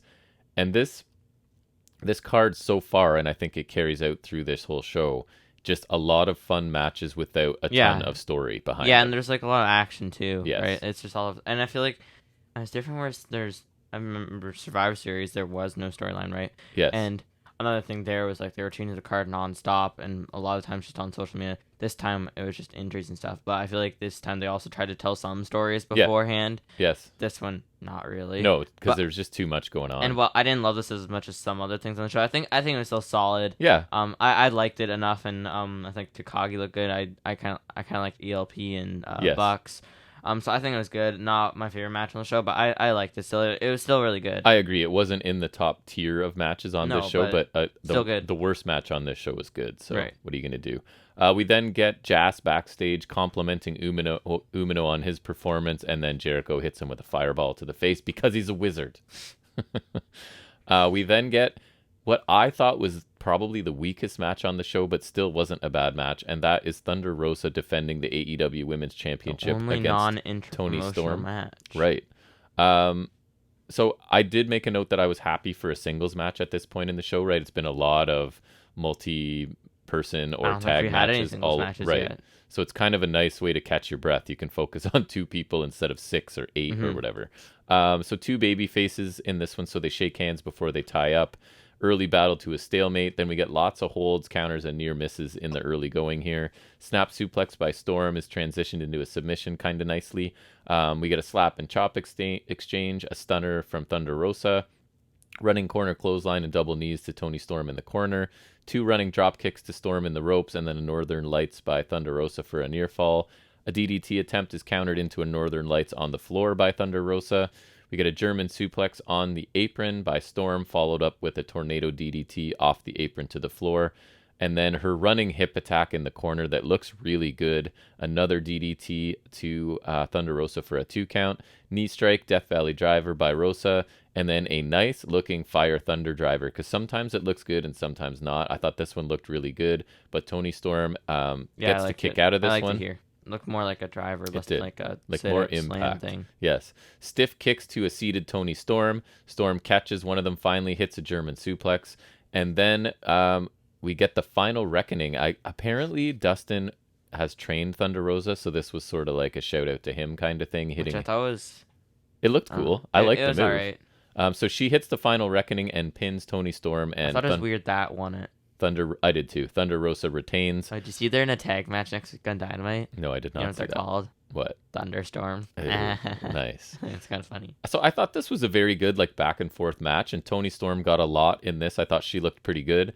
I thought, like you were just saying, I think the finish came kind of out of nowhere and off of a move that Thunder Rosa doesn't normally win with. But I think the point is that's a compliment to Toni Storm, right? Because she kicked out of the Fire Thunder driver. Which I think looks better, though. Rosa had to get into her bag and find something else. So I thought this was a good match. It could have been even better if AEW spent some time and energy developing these women as characters and actually telling a story of some sort, I think right? babyface versus babyface feuds can be done, but this one was just kind of short-circuited, I feel like. Yes. Or hot-wired. And despite some good matches, Rosa's title reign, I'm ready to say, has felt pretty bland to me, right? Even though I agreed with her being the champion and being the one to dethrone Baker. No, yeah, you said that a lot, and I thought that was right. I've been unimpressed with her title reign. But Tony Storm's growing on me a bit lately, so that's Yeah, nice. a little bit for Yeah. me too. Yeah, I think Rose's time run, like the matches are good, but I think generally it's run its course because I don't think you can sustain a title run on just good matches because Right. there's a lot in between those. Like And you her can't just be promos going aren't matches great, to matches. and they don't invest a lot of time in developing her. Exactly. So yeah, Yeah, they can't really do much, and like they just need the women need more because I feel like maybe they if do. Rosa got more in, like maybe we'd get something. But I don't know. They do need something else. Maybe not Storm, but someone else. Maybe circle back to Deep. I don't know. I think you could get Athena if you work it right, but I don't like what they're doing with her so far either. So, anyways, we then move to the match that I wasn't that looking forward to. And speaking of over delivering, and that's Orange Cassidy taking on Will Ospreay for the U.S. Championship. And I'll tell you right The now U.S. title that wasn't there. that this might have been my match of the night. And this was the one where I was like, I'm not a huge fan of either of them. I don't know if I wanted to see Ospreay face somebody else because he's amazing in ring. But anyways, this was terrific. So Yeah, it was really good. I'll talk about it quickly. Cassidy does a bunch of his hands in pockets offense and a kip up right away. We get a head scissors by Cassidy. Ospreay escapes to the floor. Ospreay runs around the ring. Aussie Open help propel him into Cassidy against the barricade. Spinning backbreaker by Ospreay as he starts to slow things down a bit. He continues to work slow and mug for the crowd along the way, just because he can, right? Like he's capable of working a furious pace, but as a heel, sometimes you just slow down and do things and taunt the crowd and stuff. Orange Cassidy finally fights back with a hip toss and a diving crossbody, diving elbow to the back of Cassidy's head. Cassidy collapses before Ospreay can hit the hidden blade, which I always think is a nice touch, just to not intentionally avoid something, but just out of your own exhaustion, right? And the damage you've taken. Mm-hmm. Kawada kicks to Cassidy, but that just fires him up. He hits a hands in pockets shotgun drop kick, then some lazy Kawada kicks in response from Cassidy. Super kick and real Kawada kicks a bit later from Cassidy. We get a hook kick by Ospreay, but Cassidy avoids the Os cutter and hits a stunner and a Michinoku driver for 2 that I thought was cool. Tornado DDT suicide dive by Cassidy, and then a springboard dive to take out Aussie Open on the floor because they're just kind of lingering around. Diving DDT to Ospreay for a near fall. Sudden Spanish fly by Will Ospreay. Then the cheeky Nando's kick in the corner. You know what that is? You know the one where they he's facing out of the ring and they tuck his head under the turnbuckle and then kick him? That's what that's called. Yeah, that's super kick where he's like, yeah. Yes, where he's tied up in the ropes. I love that. Ospreay's face gets smashed into the camera that's on the ring post, right? And moves it out of position, basically. Yeah, I thought that was kind of cool. It was cool. We get a beach break for a pretty believable near fall that the crowd kind of bid on, and a bunch of, my best description was, after a bunch of lightning fast stuff from Ospreay, including a standing shooting star, because it was just too much for me to get down at this point. Cutter, then an Os cutter for 2, missed hidden blade, Stormbreaker countered into roll up for 2, clothesline, hidden blade for a near fall, and the crowd is just going bananas at this point. Yeah, the latter stages of this match were pretty great. Oh yeah. We get a Stormbreaker, and Will Ospreay does win and retain his title. Stormbreaker. I like Stormbreaker, because I like the name. The name's cool, and also Thor. And then the move is pretty cool too. I did not know it was a Thor reference, to be honest. Yeah, Thor. I've heard of him. You know, he has the hammer, right? I do. I am aware he has a hammer. Yeah. So, in Thor 3 Ragnarok, the hammer is called Mjolnir, and it broke. And then in Infinity War, he had to get a new one. So he has this axe, and you remember Groot? Yep. So the handle is made from Groot's arm. Nice. And then it's like a giant axe thing. It's he can pull it like the hammer, but it's better, and it's called Stormbreaker. Nice. Aussie Open attack Orange Cassidy after the match. Roppongi Vice try to help but get eliminated. And then music I did not recognize hits, but it's Shibata comes Katsuyori out. Shibata. Who is back when I was into New Japan. He and Nakamura were my 2 favorites, so it's great to see him after getting his head caved in and almost being done with wrestling. I don't know if he's going to be active or not, but he comes out here. The crowd goes nuts. Pump kick to Ospreay, hesitation drop kick, followed before a rear naked choke. Aussie Open pull Ospreay to safety as the crowd cheers for Shibata. Cassidy puts his sunglasses on Shibata and his music plays. Man, this match, I loved it. I felt like it started out slow and built and built. It's one of those, right, where they know they're getting a bunch of time. Ospreay's doing some really nice heel work. And then Cassidy just keeps fighting back, right? And then Ospreay just has to do more and more and more and try and get rid of this guy, and he just can't do it. So I think Orange Cassidy, despite not being my favorite, he looked really strong in It did defeat. kind of remind me why I do like him sometimes. Yes. Because I'm just like, he's all right, but it did remind me why I do enjoy him sometimes. And his like hands in pocket stuff, sometimes I feel like it's straight comedy, whereas this, I feel like it was more to get Ospreay off his game and frustrate him, right? Right, and they even made the point that like he could lead Ospreay to make a mistake, and that Right. is kind of what happened. And I like that they did drive that point home a bit, because then it kind of made sense, and that is basically what happened, right? And you're right, it did kind of like serve a point this Because time. sometimes I feel like it's forced and it's just Right. kind of wedged in there, but this was like, Yeah. nope, we're trying to get this guy off his game. Mhm. So Ospreay eventually got to showcase his faster, more entertaining offense to end this thing. So I just thought the end stretch was awesome. I really Cassie kicked out a lot, but he is kind of a resilient babyface, so I'm okay with that. And I like extended it loud for like he got like a hidden blade, he got Yep. some other stuff. He got Stormbreaker. I still wish he did that Robinson special, that spinny thing he does. But yes. still I thought it was cool. I'm glad we got to see a Stormbreaker. I think the finishing stretch, like I said, it was really good. It was like really electric too. Like the crowd was hot for it, and I think Ospreay was selling it good too. Like after like the kick outs and whatnot, Yeah. and like he was selling it well too. Like I think the whole thing was pretty good. And I don't know. I wasn't as like not into it as you, but I think generally I wasn't like super excited for this, and I think it delivered. Like it definitely over delivered. I think it was a fantastic match that I didn't know I wanted. Yeah, it was really right? good. I think one of Cassidy's best efforts that we've ever seen. We both picked Ospreay for this one, so Smart boys we are. See, so far we both picked the first one wrong. Then what was it? We both got the All Atlantic one wrong. Then I got FTR wrong, or I got FTR right. You didn't get it. Bummer. Then we both got Bullet Club wrong, and we both got this one and Rosa right. So it's I feel like you're going to win. 3-2 For you? Yes. That's what I figured. I feel like I'm not winning this. We then get a quick recap of Danielson being injured and teasing a technical master as his surprise replacement. And as we talked about in the news, it is Zack Sabre Jr. taking on, surprise, Claudio Castagnoli. Which automatically rules out my pick to win, because I was banking on Gargano. Right, we were hopeful. So huge reaction for Claudio. Again, this crowd added a lot to this show. They're just like into everything. Even like right off the bat of his theme, which I don't think is like, because I remember you didn't recognize the theme. I didn't either, but I think it's also because they can see the Tron, right? Right. It didn't cut to the Tron for us right away, so I think it's more like they can see. Like I remember like that happened when Ronda Rousey debuted in 2018. The theme play, I was like, what? And everyone's going crazy, and then the theme, and then it like cuts to the entrance stage. I'm like, oh, well, that's because it was Ronda. So neutralizer immediately by Claudio for a 2 count. Like, like, what? Are they really gonna do this? Right? Yeah, they pulled like a remember at Takeover War Games the one year when Riddle just beat Ono and like that, or I guess if you want to also go SummerSlam last year with Becky and Belair. Like I almost bit, but then I'm like they wouldn't do that to Sabre. He's too big a deal. So then Sabre's run into the barricade and hit with a big European uppercut. He tries again, but misses and hurts his right arm, which Sabre, of course, immediately targets, because this guy will just grab a hold of whatever he can, right?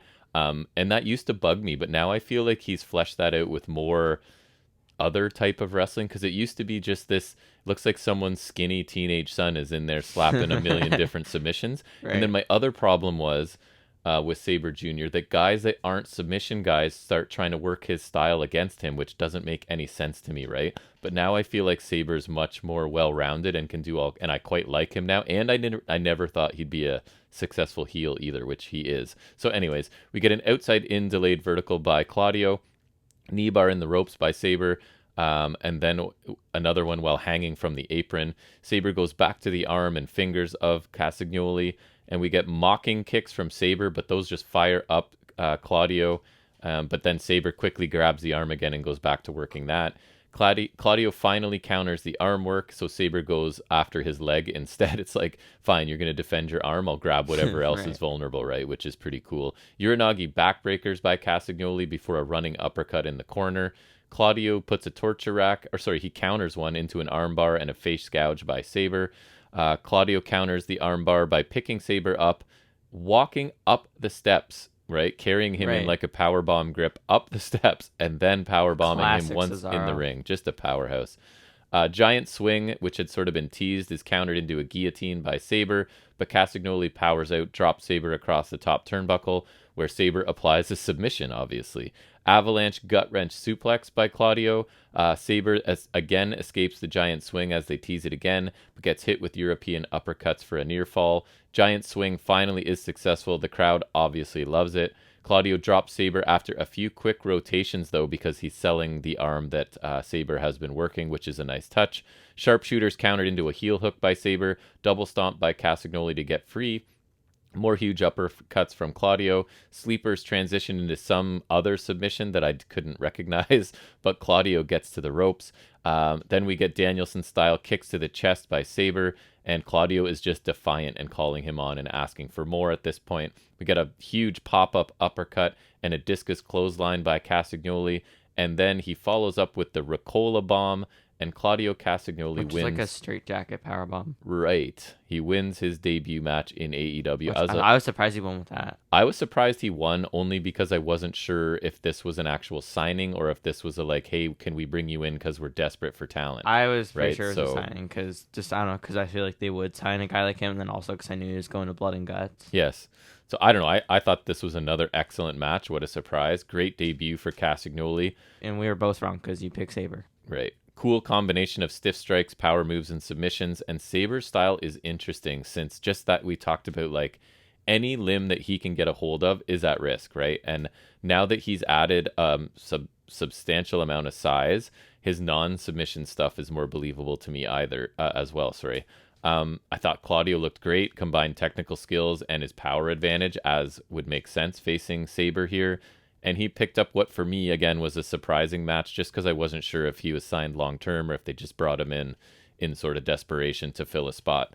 But he makes a pretty cool addition to the Blackpool Combat Club. But again, they're already telling this story that he and Eddie Kingston hate each other for some reason. I think it's an indie thing. So Pre-WWE, of course. Right.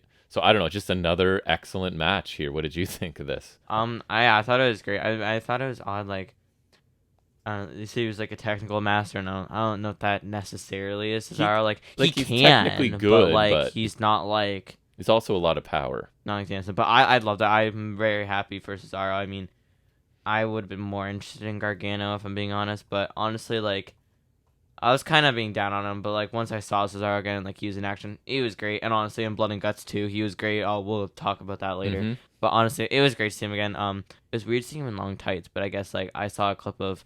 When I was looking up the Ricola bomb, Castagnoli wore those before WWE too, so yes, I guess that's like the distinction because Cesaro always wore trunks. So I was watching him in Ring of Honor back in the day. Yes. So I thought it was great. Sabre's pretty good. He's grown on me a ton. I'm not like a fan, but I think it's pretty good. Yeah. Like because I probably won't see him much, but I liked it. I think it makes sense that Claudio won, and I'm hoping they do some cool stuff with him because they definitely can. They for sure can. He could be a so good many one. Fresh matchups. Eventually, he could win the Atlantic title because there's another title to win. Him and Pac, I would watch all day. I would definitely watch that. I don't know if we've seen that. I know he was in NXT a bit, but like. So just I just remember him wrestling Zayn. Claudio unleashed and in fresh matchups, it's pretty exciting, right? We then get a video package for the Fatal 4-Way IWGP Heavyweight Title match. IWGP. And that is what a star-studded match this is. Ooh, Jay White, absolutely. who is the IWGP champion and just World fantastic right now. Adam Cole, Kazuchika Okada, one of the all-time greats anywhere probably, and Hangman Page. So the crowd, again, on fire before anybody touches anybody in this match. So Jay White, being the heel that he is, escapes to the floor. Cole kind of notices that, agrees with that strategy, and he sneaks out as well. So Cole then pulls Hangman out to the floor, and White attacks Okada from behind to start this one. We get a double back elbow to Jay White, and White and Cole sort of discuss working together a little bit here, but then Okada and Hangman attack to interrupt them. We get a front suplex to Okada onto the apron by White. I feel like a lot of the early stages, it kind of acted as like a pseudo tag match. Yes, a little bit. It was basically obviously Cole and White are going to sort of work together here. So the heels, as you're talking about, right on time, they hit a double delayed vertical suplex to Hangman onto the ramp. We get a Cole neckbreaker to Okada, and he holds Okada so that White can chop him. And White gets run into the steps by Hangman. Hangman then takes out both of the heels with a fall-away slam and a top rope clothesline, among a few other things. beautiful kick by Cole to Hangman's face as Hangman's coming off in a moonsault. That looked awesome. Mm-hmm. It was Okada, awesome because he almost did like a full rotation too, like he almost landed He on his did. feet. Okada then takes it to the heels and drop kicks Cole off the top to the floor. Okada boots White over the barricade into the crowd. He throws Cole over as well and then hits a diving crossbody over the barricade onto both of them. The money clip is applied to Cole, but White saves Cole with the Saito to Okada. Flatliner by White to Page, but Page flips out of the German suplex that follows. White and Cole do the two sweep thing, but Cole hits a backstabber and patella drop brainbuster to White all of a sudden for a near fall. So that partnership sort of fell apart here at this point, as it has to, right? Right, of Because course. each of them want the championship, so someone has to turn on someone. Jay White ducks the boom, hits a Uranagi to Cole, sleeper suplex by White that I think looked cool. Oh, they all hit. So he hit Cole, then Okada, then Hangman with the sleeper suplex, all of them looking good. We then get another signature parade here, including a boom, and all of the men are down briefly. Last shot. All four get up, forearm exchange. Hangman cleans house, including a sit-out powerbomb to White for a 2 count. Cole prevents a buckshot, but Hangman hits a moonsault to Cole and Okada instead. Deadeye to White, buckshot connects, Okada breaks up the pinfall. Okada and Page are left in the ring, they exchange forearms. German suplex, discus lariat by Page to Okada. Page gets run into the ring post by Cole. Panama Sunrise is countered into an air raid crash onto the knee by Okada. I thought looked really good. Top rope elbow drop by Okada. Rainmaker pose, but Cole ducks. Super kicks from Cole to Okada. Drop kick by Okada to Cole. Cole super kicks a Page buckshot attempt and then gets caught by another Okada dropkick and a landslide, which I don't remember what that is either, but that's just Excalibur giving me names to things. I don't remember. It's been a week almost, so I don't remember. Sudden Blade Runner to Okada, and Jay White pins Adam Cole, his buddy and faction mate, to retain the IWGP Heavyweight title. So this in my notes in the moment, right? I thought the finish was pretty strange, and then my question was Cole legit injured? And apparently that is the case. He was concussed. Even JR in the moment called it anticlimactic. Regardless, super entertaining match. How could it not be with the talent? Like those 4 guys, that's an incredibly talented group of guys. Yes. And it's not a surprise that White would retain, right? That's what we all expected. I don't think the finish went down as planned, but this was an excellent match nonetheless. Like, again, no duds on this show. Even the quote-unquote worst match has been pretty good. I really like this. I think this might have been my favorite match because it was awesome. Even though it was kind of operating as a tag match at the beginning, I think that was Makes fine. sense. That fit. It's part of the story. Yeah, exactly. Yes. It worked. And Yes. I think like the latter stages, especially when it got down to like everyone's just hitting stuff all over the place, I thought it was awesome. I think so much of the offense it was really cool. Like all the big moves were hit. Like, I don't know. I think it was just generally, like, it was really good. There's so much going on. I really liked it. I think the finish, it didn't go down as planned, but I don't think it really hampers the match much. I think it was too good for that to really be a major downer, and it wasn't their fault. So it's not like it was planned and it like was executed poorly. It just something happened, and so do you think had to change tack. Do you think they go somewhere with Cole and White now? Maybe once Cole's good Better, to go. obviously, right? Yeah, perhaps. I don't know. I do kind of hope White sticks around. I think that'd be cool. And but I don't know if he will. And but even if it wasn't intentional. Cole taking the pinfall here kind of makes sense to me because Hangman and Okada are bigger deals right now, right? Not that Cole's not a big deal, but he hasn't done much since the Owen Hart tournament. Right. So then literally hasn't wrestled since the Owen Hart tournament other than this. Right. We get a recap of the interim championship situation, focusing mostly on Moxley, and then we do head to the main event, which is Jon Moxley taking on Hiroshi Tanahashi for the interim AEW World Championship.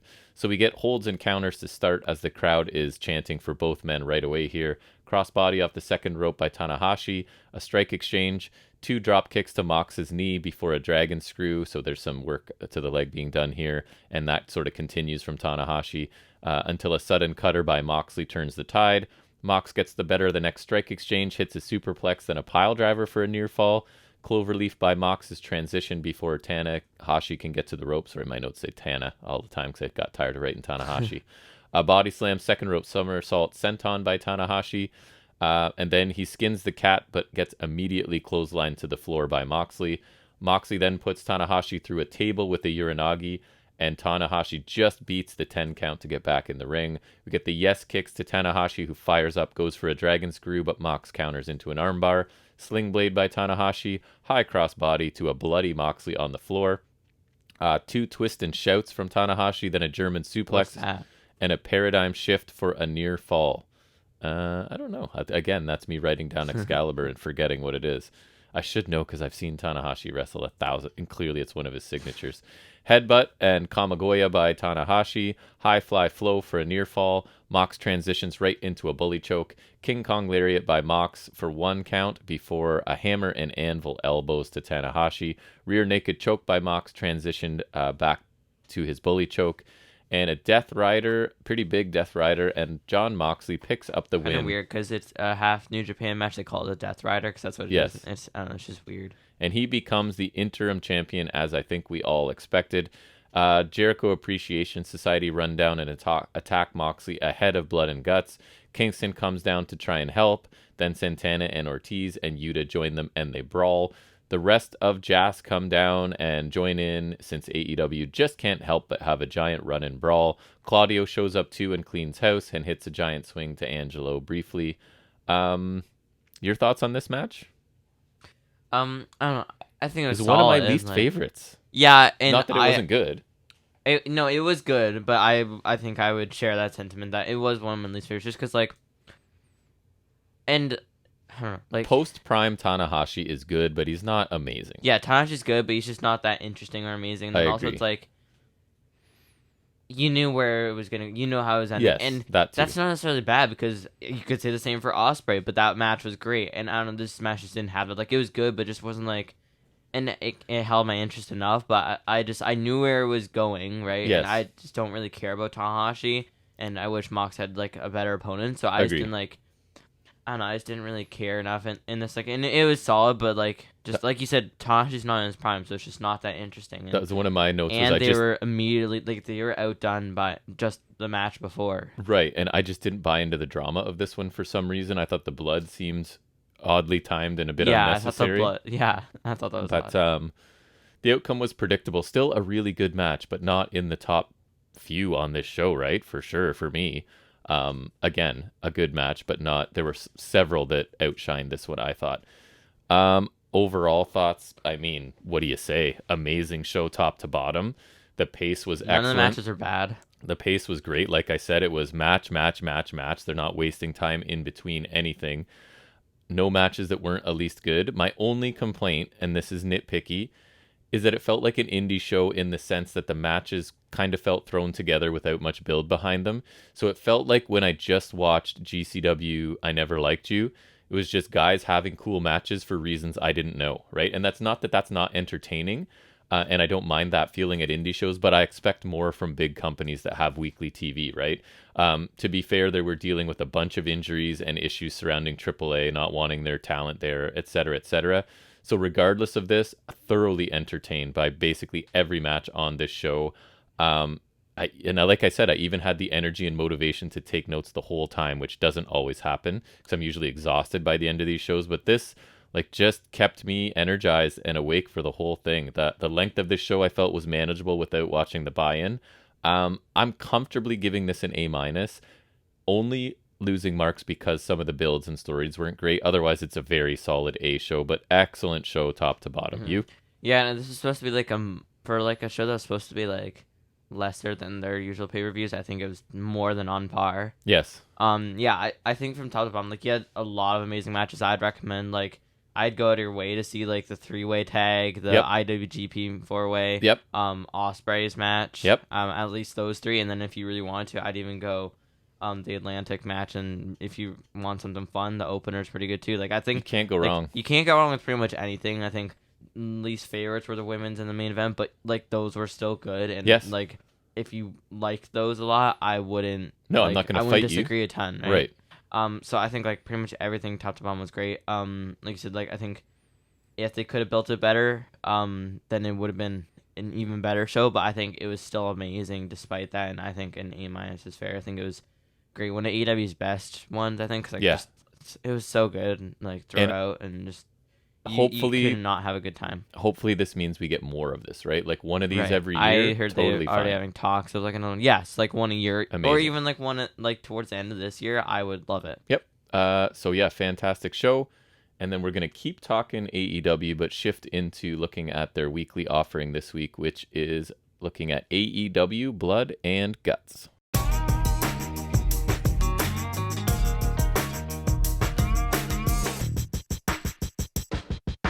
We open the show with Orange Cassidy versus Ethan Page for reasons I do not know. Yes, and did you make a note of what Cassidy is debuting here? Orange Cassidy had a new theme, another actual song. I thought "Where Is My Mind" was a lot better fit. Yeah, I like that better. I don't even know why this was. I don't either. I liked "Where's My Mind" better. I thought that just fit for some reason. So the song is Jane by Jefferson Starship. Apparently, I don't know why they changed it. It's not super familiar to me either, even being an old person. But anyways, it's fine. I don't care that much. Lambert also cut a pre-match promo as Page was making his way to the ring. Oh, right. It was fine, nothing special. Basically, just was getting best friends ejected. And I think it was also like... And Chuck Taylor was actually back. It was like, hey guys, I'm full heel again now that I'm done dealing with Sammy and Ty Conti and was a babyface, weirdly, for a little bit, right? It's like, hey, I'm back to being obnoxious super heel Dan Lambert, which is fine. He's good in that role. I just don't want any MMA people coming with him. As long as it's just him doing heel stuff, I'm okay with it. Yeah, I doubt it. Me too. So there's a diving crossbody by Cassidy for 2. Page put Cassidy's hands in his pockets and punches him, then delivers a suplex with his hands in his pockets, which is kind of cool. Yeah, delayed vertical, I think it was, right? It looked cool. There's a little roundhouse kick by Page, which I thought was interesting, and then there's a cool suplex move. And it was kind of like a crotchlet and like a corkscrew. It was kind of cool. Sorry. Good job. Well, your microphone was not at your face, so I'm just trying to adjust it, and now things are falling. My Bobby Lashley domes. Yes. I'm going to hold it. Then there's a military press power slam by Page for 2. And tilt world GT by Cassidy for 2. And then the orange punch comes and a body slam for the win. Because that makes sense. Yeah, what was that? Is that a reference to something or someone? Or I don't know what the body slam was. But anyways, the match was solid. I think Page is a good choice for Cassidy to beat to get kind of back on track, right? I really like Ethan Page. I think they could elevate him, but that's clearly not the role he's in right now. And I think his like reactions and sort of ring presence and his like dramatic nature lend themselves to facing someone like Cassidy, right? Who is using humor in his matches, even though it's not always my favorite thing. Like, he did like a hands in his pockets power up spot, which was a bridge too far for me in this match. So this was more like the comedy stuff Cassidy does that I don't think's adding to the match for me, whereas it worked in the Ospreay match from the pay-per-view. But so I didn't think this was a hot opener, but I enjoyed the match well enough. Yeah, and I don't know. I already kind of asked you your thoughts on Lambert's involvement now that he's kind of just back into heel. So I'm okay with it again. As long as I think it works better. Yeah, what'd you think of the opener? It was a solid match, but nothing great. Page looked solid throughout, having been in control for majority of the match. Was solid, some solid offense. I thought some of the moves were pretty cool. One thing that was weird is the focus on Cassidy. He kept circling back to a body slam attempt. Yeah, it was really weird. And he hit I it think after we're missing something, for the win. Right? We have to be. The only thing I can think of is the Andre thing, which that doesn't even make sense. Yeah. Like it could be referenced or something, but I have zero clue what it would be. Overall, an okay opener, but nothing very interesting. Speaking of interesting, Christian Cage speaks next. On the stage, he gets booed heavily before speaking. He says he was asked by upper management to come out and apologize for his remarks about Jungle Boy's family in last week, specifically what he said about Luke Perry, his father. Which was awesome. Yes. You should apologize for not doing that the whole time. Right? For taking so long to be interesting. You should apologize to me personally. Yes. Like pay for a cameo thing and then like get him to apologize personally. Yeah. I wonder if that still exists.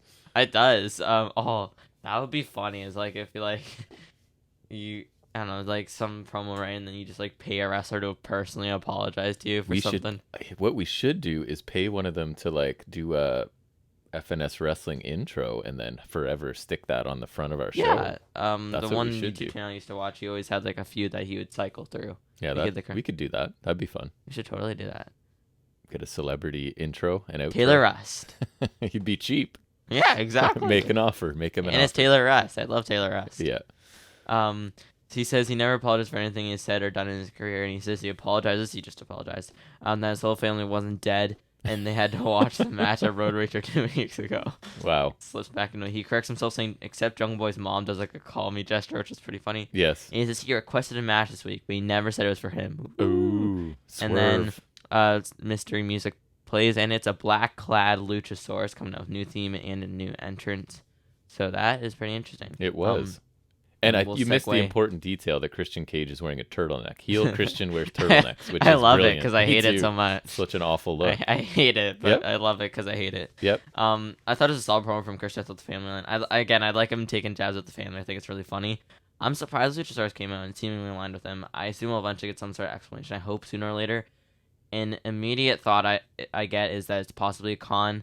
Could very well be legitimate too, because like we don't know like how what the intelligence of Luchasaurus is, because with the whole gimmick, I don't know, like, or maybe he's just loyal to Jungle Boy and he's just kind of conning Cage because maybe this is the best path for him right now. Depending on the reasoning, though, it could be legitimate, and that it's interesting. I think it will be. I think that's more likely, and I'm interested to see why. I kind of hope he isn't really heel, because then he probably won't be doing any cool kick flurries or standing moonsaults anymore. He might still. I hope he does, because that's my favorite thing. That's what makes him Luchasaurus. Yeah. So we'll see, but I think this is very interesting at the least. I'm all for a despicable heel in AEW, which I feel is what Christian's going for here. He wouldn't necessarily have been my first choice to do it, but I have to admit I enjoyed this quite a bit. I was honestly surprised to see Luchasaurus join Christian so quickly. I know they teased it briefly, but AEW usually takes their time with stories like this. But since Christian's turn took so long to happen, right? We saw signs of it months ago. I'm okay with things moving a little bit more quickly here. And this version of Christian Cage having a silent monster as his muscle could work really well. I think Luchasaurus looks really cool too. He black, does. Not gonna lie. And like you're saying, I hope that they provide the reasons for Luchasaurus' decision at some point. Yeah, this has a lot of potential, I think. But it also, one of the benefits of this is it gets Jungle Boy away from everybody so that they can find out what they have in him as a singles wrestler, right? I feel like you could always reunite Jurassic Express should you need to. But now Jungle Boy's more experienced. They're touting him as one of the pillars of this company. Sorry. So let's see what we get from him, right? Is he a pillar of the country? I mean, that's possible. Their country might be in better shape if he were. Frankly, things going on there right now. Right. Next we go to Luchasaurus versus Serpentico. So I guess Luchasaurus is taking a loss. For sure. Serpentico's undefeated, I think. I assume so. He's probably a megastar after he was impersonated by Sammy Guevara years ago. Yes. Only a couple things. There's a headbutt by Luchasaurus, which those always look good. And then also, if you think about it, it's probably good because he literally has horns on his helmet. Is that cheating? No. No? It's part of him. What are you talking about? He's a dinosaur. That'd be like asking him to like shave his skin off. That would be torture for him. Would be you're asking to mutilate the poor dinosaur. How dare you? In fact, you're asking me to undinosaur him. How dare you? Yes, de-dinosaur. Oh, that doesn't sound as fun. So, anyways, describe this squash match. And then there's a wheelbarrow suplex, which is pretty cool. Yep. And then there's this cool facebuster same thing. It's like So he has him like position you down for a tombstone, and then he kind of lifts him up. So then like Serpentico's shins are on his shoulders, and then he just like plants him face first. I think it looks really cool. It's almost like an inverted power bomb kind of. Almost, yeah. You're right. And then he's got like so he kind of like crosses his legs, and he's got his leg there to trap them there, and then he's got like the shoulder cup. So it's kind of like a snare trap, and then he puts a nerve hold on it. So it was kind of interesting. I mean, I thought it was kind of cool. Yeah, I'm not a huge fan of nerve holds, and especially since like. Considering all the things Luchasaurus can do, I don't love it, but at least it's kind of heelish. If he has cool signatures leading up to it, then I'm okay with it, right? So maybe we'll see. Then after the match, he just obliterated him with a chokeslam on the outside. Like that was awesome. Like, I hope that what's his face is okay after this Serpentico. That was awesome. Was a hard chokeslam onto the floor for sure. The thud. Yeah, so I mean, cool squash debut for heel Luchasaurus. I'm surprisingly very on board for this Christian Luchasaurus pairing, at least in the infancy. We'll see where it goes, but Christian has never been more interesting in AEW for sure, and I kind of like the idea of heel Luchasaurus there to sort of back up his mouth, right? So I like where this is going. This was This was my favorite thing on this show, buddy. Really? Did not think this was a strong episode. So I quite enjoyed this. And you didn't even like Blood and Guts? I thought it was okay. We'll get there. You suck. I guess. No, I like this a lot too, though. I think it was really good. Because as much as I am disappointed, because I doubt he'll be doing some of the things I'm into cool. I mean, he could, but I doubt it. Luchasaurus was really cool here too. It's interesting to say the least, and I kind of like it as long as they're smart with it. Because I never thought of a heel Luchasaurus, but it could actually work. Because like he doesn't have to really talk much, and like it could work as a monster heel. Like I think that actually does work. Yep. I don't know how much upper mobility it has, but I think it could still be cool. Like as long as they don't like eventually plummet him down the card, I think he'll be okay. Yep. I'm interested to see where this goes. I think it was a cool move, because I'm definitely now more interested in the storyline because of what they did here, really bringing in Luchasaurus. I think it was smart on them. Yeah, it's fun. I'm enjoying Christian for the first time in a while, so I'm all for it. I would say first time ever. Ever? I used to like Christian. Maybe not in AEW. Well, but I've only really watched him mainly in AEW. True. Anything I've seen from him is usually like TLC or like highlights, past right? stuff. So I will say this is the first time. Next we get a Wardlow Scorpio Sky interview thing. Sky says he understands Wardlow's feeling himself after beating up a bunch of security guards, but he is no security guard. He may have been at one point, though. There is no way to know, because like everybody has. Somebody had to take a turn. Like Claudio Castagnoli was, Ricky Starks. Oh, that was MJF. something Claudio did on that too when he came out, right? Was point to the cameraman, because there had been people. The rumor was that he was the cameraman. He was that guy. Because did you notice that when he came out? He like paused beside the cameraman and like pointed to him a little bit, because it was like there was rumors that, because that cameraman is big, like similar size to Claudio, that he was the cameraman. Why? So it was just because they thought that's how he was going to debut, right? Oh, he's been a cameraman and now anyways. That's weird. It was a little thing I forgot to mention. I didn't know that. That's weird. He says he is the TNT champion last time he beat Wardlow. Heel logic. I think that was in like the 2 weeks that he held the title before his current run. Yes. Or was it 1 week? I don't even know. Who did he win the title from the first time? Was it Guevara? Probably. I think they passed it back and forth. No? Yeah, because he had the 2 titles and then he brought it to 1 title like a big dummy. Right. 2 titles is better. Always. Wardlow says because if he had 2 titles, he was because like you could destroy the titles. If he had the 2 titles, then you'd still have 1. That's Idiot. right. Unless Guevara destroyed both. Wardlow says to bring everyone from America Top Team or ATT. And he'll treat them like security guards and he'll beat his ass, take the title. Sky says Wardlow's real tough with the no physicality agreement, agrees to the title match next week and wants a street fight. I thought Sky did a good job here. I liked him. I thought he sounded good. I thought Wardlow was all right. I like them adding a stipulation match. I feel like it gives Sky more of a fighting chance, which I think is smart, because then it's just a better match. It helps the match. They better be wearing street clothes, though, or I quit. I thought both guys did a good job here, too. And, like, Wardlow's the badass, right, that wants to not say much, get past the talking and fight. And Sky's, like, the arrogant heel champion that likes to talk. So I trust AEW to make the street fight stipulation worth my time, because they almost always do. So, yeah, I was fine with this segment, too. Yes, that's something I forgot to say, is that they do excel at those matches. I think that could be cool, too. And, like, maybe Paige gets pasted and whatnot, too. I could see that happening, maybe. Jorge Masvidal. That is the only name I remember. Okay, that's not true. I remember Junior Dos Santos. I remember Jorge Masvidal because I remember Lambert shouting his name a few times, and I also don't remember ever seeing him. So a couple of those two. Also, I've seen his UFC figure, so I'm like, hey, Jorge Masvidal. Sweet. Also, his name has horror in it, so that's pretty funny. Sure. Keep moving, man. We have so much stuff to get through. Next, we have Max Caster and the Ass Boys versus Danhausen and Mystery Tandem. Yes. Which is FTR. Hooray. Walking out with all 3 sets of belts. Yep. Very cool belty. Boys. Many belts. Indeed. I hope next week we start pushing towards them versus the Bucks, because I need it now. I need them with 4 belts, because I think that's very funny. For sure. And awesome looking. Oh yeah, I saw someone made like a picture of them like holding all their current belts, and like it's like they had a graphic where it's like the table, it's got like the AEW belts and like all the WWE belts they held, so it's like a picture of them with every belt they've ever held. Cool. So that's kind of cool. Anywho. Notables. Cash hit a back body drop and atomic drop to Austin Gunn before an arm drag takedown. Tag out to Dax, who delivered some corner chops and a snap suplex for a 1 count.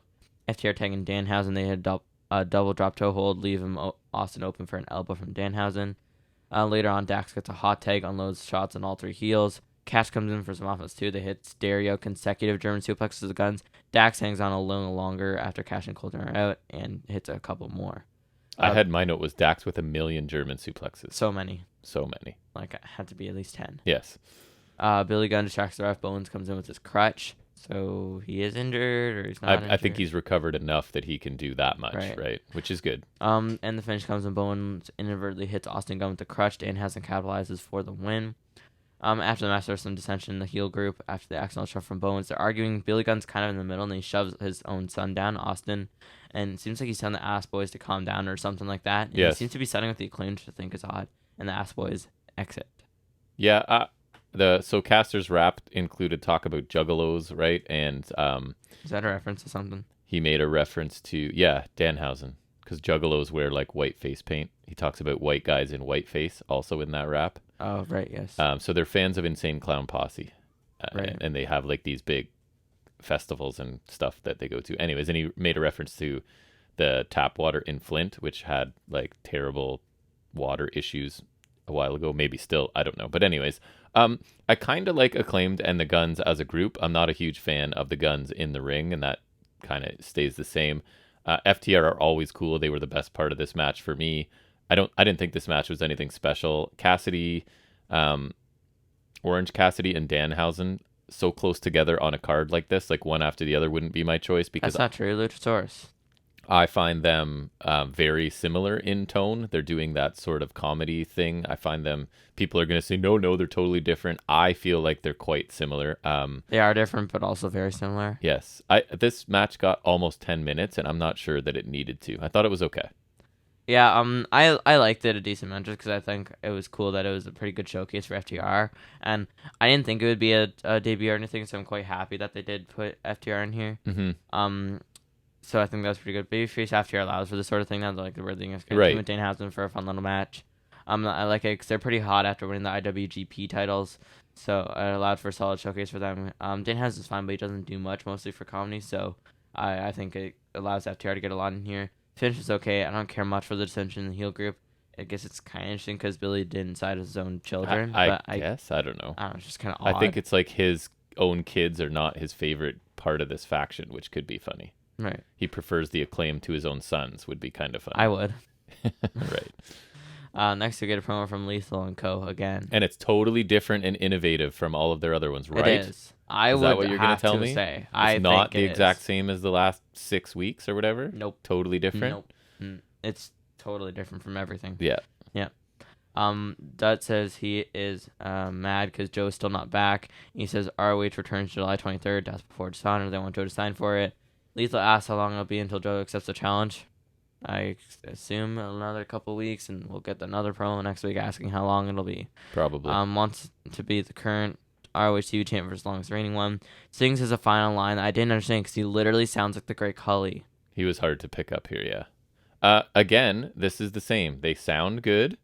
I like that even they had some like ominous music playing behind it, which is fine, but this needs to get moving, man. These segments are super similar every week. They're definitely not bad, but we're not getting anything new or particularly interesting. Like, things aren't moving forward. We're just in a holding pattern until Joe's back from wherever Joe went and accepts this challenge. So I don't know why they feel the need to put this on every week, basically the same thing, but they are. And again, I think the guys are doing a good job. It's just copy and paste, it feels like, right? Yeah, it was okay. It's just the same thing, and they're not doing bad. Like you said, they're doing good. I just don't really care. Right. I'm glad at least they're angling this for the ROH pay-per-view because I think AEW has enough going on where this doesn't need to be. Yes, for sure. I think that's the right place for it. But I feel like we'll still get these vignettes, and I don't know. I wish ROH had somewhere to put them. Yes, they need some TV. They need to get a TV contract somewhere. Yes. Or like just fire up a YouTube show. Yes, they could do that too. Next we get Jade Cargill versus Layla Gray. Yeah. Amazing. TBS title open challenge. She's 0-15 and she's getting a title shot. And they talked about her like, and this is my first note, I have no idea who Layla Gray is. They made no attempt to explain who she is or to make her seem like a credible person even. So I don't get this right from the jump. But anyways, go ahead. Only notables, there was a corner high knee by Gray and she gets thrown off a bulldog and Cargill hits a pump kick. And the finish comes from Cargill hitting Jaded. So that ends it. Yep, After the match, sure does. Cargill says she's tired of everyone complaining, tells Silky to give her real competition next time. How dare you? Layla Gray, man. Layla Gray. Elite. All elite. Yes. Hathaway says other things and says Athena and Statlander aren't overlooked. They're just lazy. Statlander and Athena come out. They attack Cargill and Hogan. Statlander's holding Cargill for an eclipse. Layla Gray shows Athena off after some persuasion from Hathaway. Cargill ends on top, and then she's not thrilled by Gray's help, so I'm not sure where it's at there. It's kind of odd. I don't know, man. I like the open challenge tactic can elevate a title, and I like it sometimes, but not when it's a squash match involving someone I've never heard of and that you don't really want to introduce to me at all. And getting I wish they this introduced her to person me. who's, what did you say, 0-15 gets an Yeah. immediate title shot. I do like the end where Jade is mad about the lack of competition, but I don't think Athena or Statlander make a very interesting opponent. Again, not entirely their own fault. We don't know much about either of them, right? Other than Statlander's not an alien anymore, which unfortunately hasn't made her any more interesting. And Athena just got here, and we haven't really been told anything about here, so it's her either. So it's kind of hard to care about either of them. As we always say on this show, they need to spend more time on this women's division as a whole. Characters and stories need to be built. Stokely Hathaway, always great. But this match and the aftermath didn't do much for me. What about you? Yeah, standard squash match, not much to say here other than how did Cargill beat the legendary and famed Layla Gray with such Right? ease. Like, honestly, I don't. Layla I Gray, don't ladies get and it. gentlemen. Layla Gray. Yep. Aftermath was fine, but nothing super interesting. So maybe Gray is a replacement baddie, but I'm not sure. It just seems impromptu. So Yeah, it was kind of like she was trying to ingratiate herself to Jade and the baddies, but they weren't really accepting it in the aftermath. Hathaway was I guess. I don't know. It was kind of odd. Yep. The aftermath was fine. I don't know. It wasn't very interesting. I could see being someone like Gray, because I could see Cargill just being a heel, and then when Velvet is able to return, or they found out whoever they found will get booted out. Like I feel like they're just like temporary, maybe. Or they won't take Velvet back in because the replacement's better, or something. Something like that. Yep. Or there's 4. Could go either way. Yep. Next we get a Young Bucks promo. They ask where everyone's gone. They mention the rest of the group being injured. Yep. So now I just don't care because Bucks are smelly. They even hired an intern to operate the camera, so Cutler, who's out too. I don't know how Cutler's out, but okay. The curse of injuries right, Right. Nick says they've been looking around the locker room. They can't find anyone to relate to them. They say they have no friends except the titles. They brag about being 2-time champs. They mention Goto and Yoshihashi wanting a shot at them. Okay, that's weird. That's my note. Not a draw for me. They say they'll have a match on Rampage. Goto and Hashi have to win that first to get a title shot. Yeah, I guess they did a fine job with this promo, but Yoshihashi and Goto are not a draw for me, and it looks like we might get it twice, right? Because I assume with nothing else looking like it's going to happen, we're going to need them to be the next title contender, so maybe they win on Rampage and then face them again. So I don't know. It's fine, I guess. I don't really care that much about Goto or Yoshihashi, so it's kind of like a placekeeper match until the Bucks face somebody legit, I feel like. Mm-hmm. But anyways. It was a fine promo, less energetic, made sense given like everyone's gone. I haven't seen much of Goto or Yoshihashi, even though I know who they are, so I don't know how good it'll be. Not much of a draw, like you said. It's clear the New Japan guys won't get a title shot because they ain't winning this. Nope, I don't think so. Well, they might win and get a title shot, I feel like. They might win through some fluke to extend it, but maybe not. They did not. Oh, they didn't? You already know. Yes. Okay. I didn't think they would. Next we got Blood and Guts hype package. It was just highlighting the feud thus far. Talking head from Malenko, kind of on Jericho's side, and then from Soho for Kingston, which I thought was odd. Yeah, me too. Soho. More talking heads from Shivani, Excalibur, Malenko again. Clips from last year's match. More talking heads, metal music in the background. It sets to keep up, so if you're curious, just check it out if you wish. Solid, just kind of highlighting the feud. Get you kind of caught up if you don't know much. And like there's kind of point of views from both sides. Yeah, I thought it was a good package, and they tried really hard to make this match feel like a big deal, right? So they did a good job with that for sure. And then we come to the match itself. Jericho Appreciation Society versus it's not Blackpool Combat Club. It's Eddie Kingston, Proud and Powerful, and Blackpool Combat Club. Right. And man, my first note, the entrances for this took forever. Yeah. Everybody got like their individual entrance basically, or it just took forever. Anyways, my first complaint.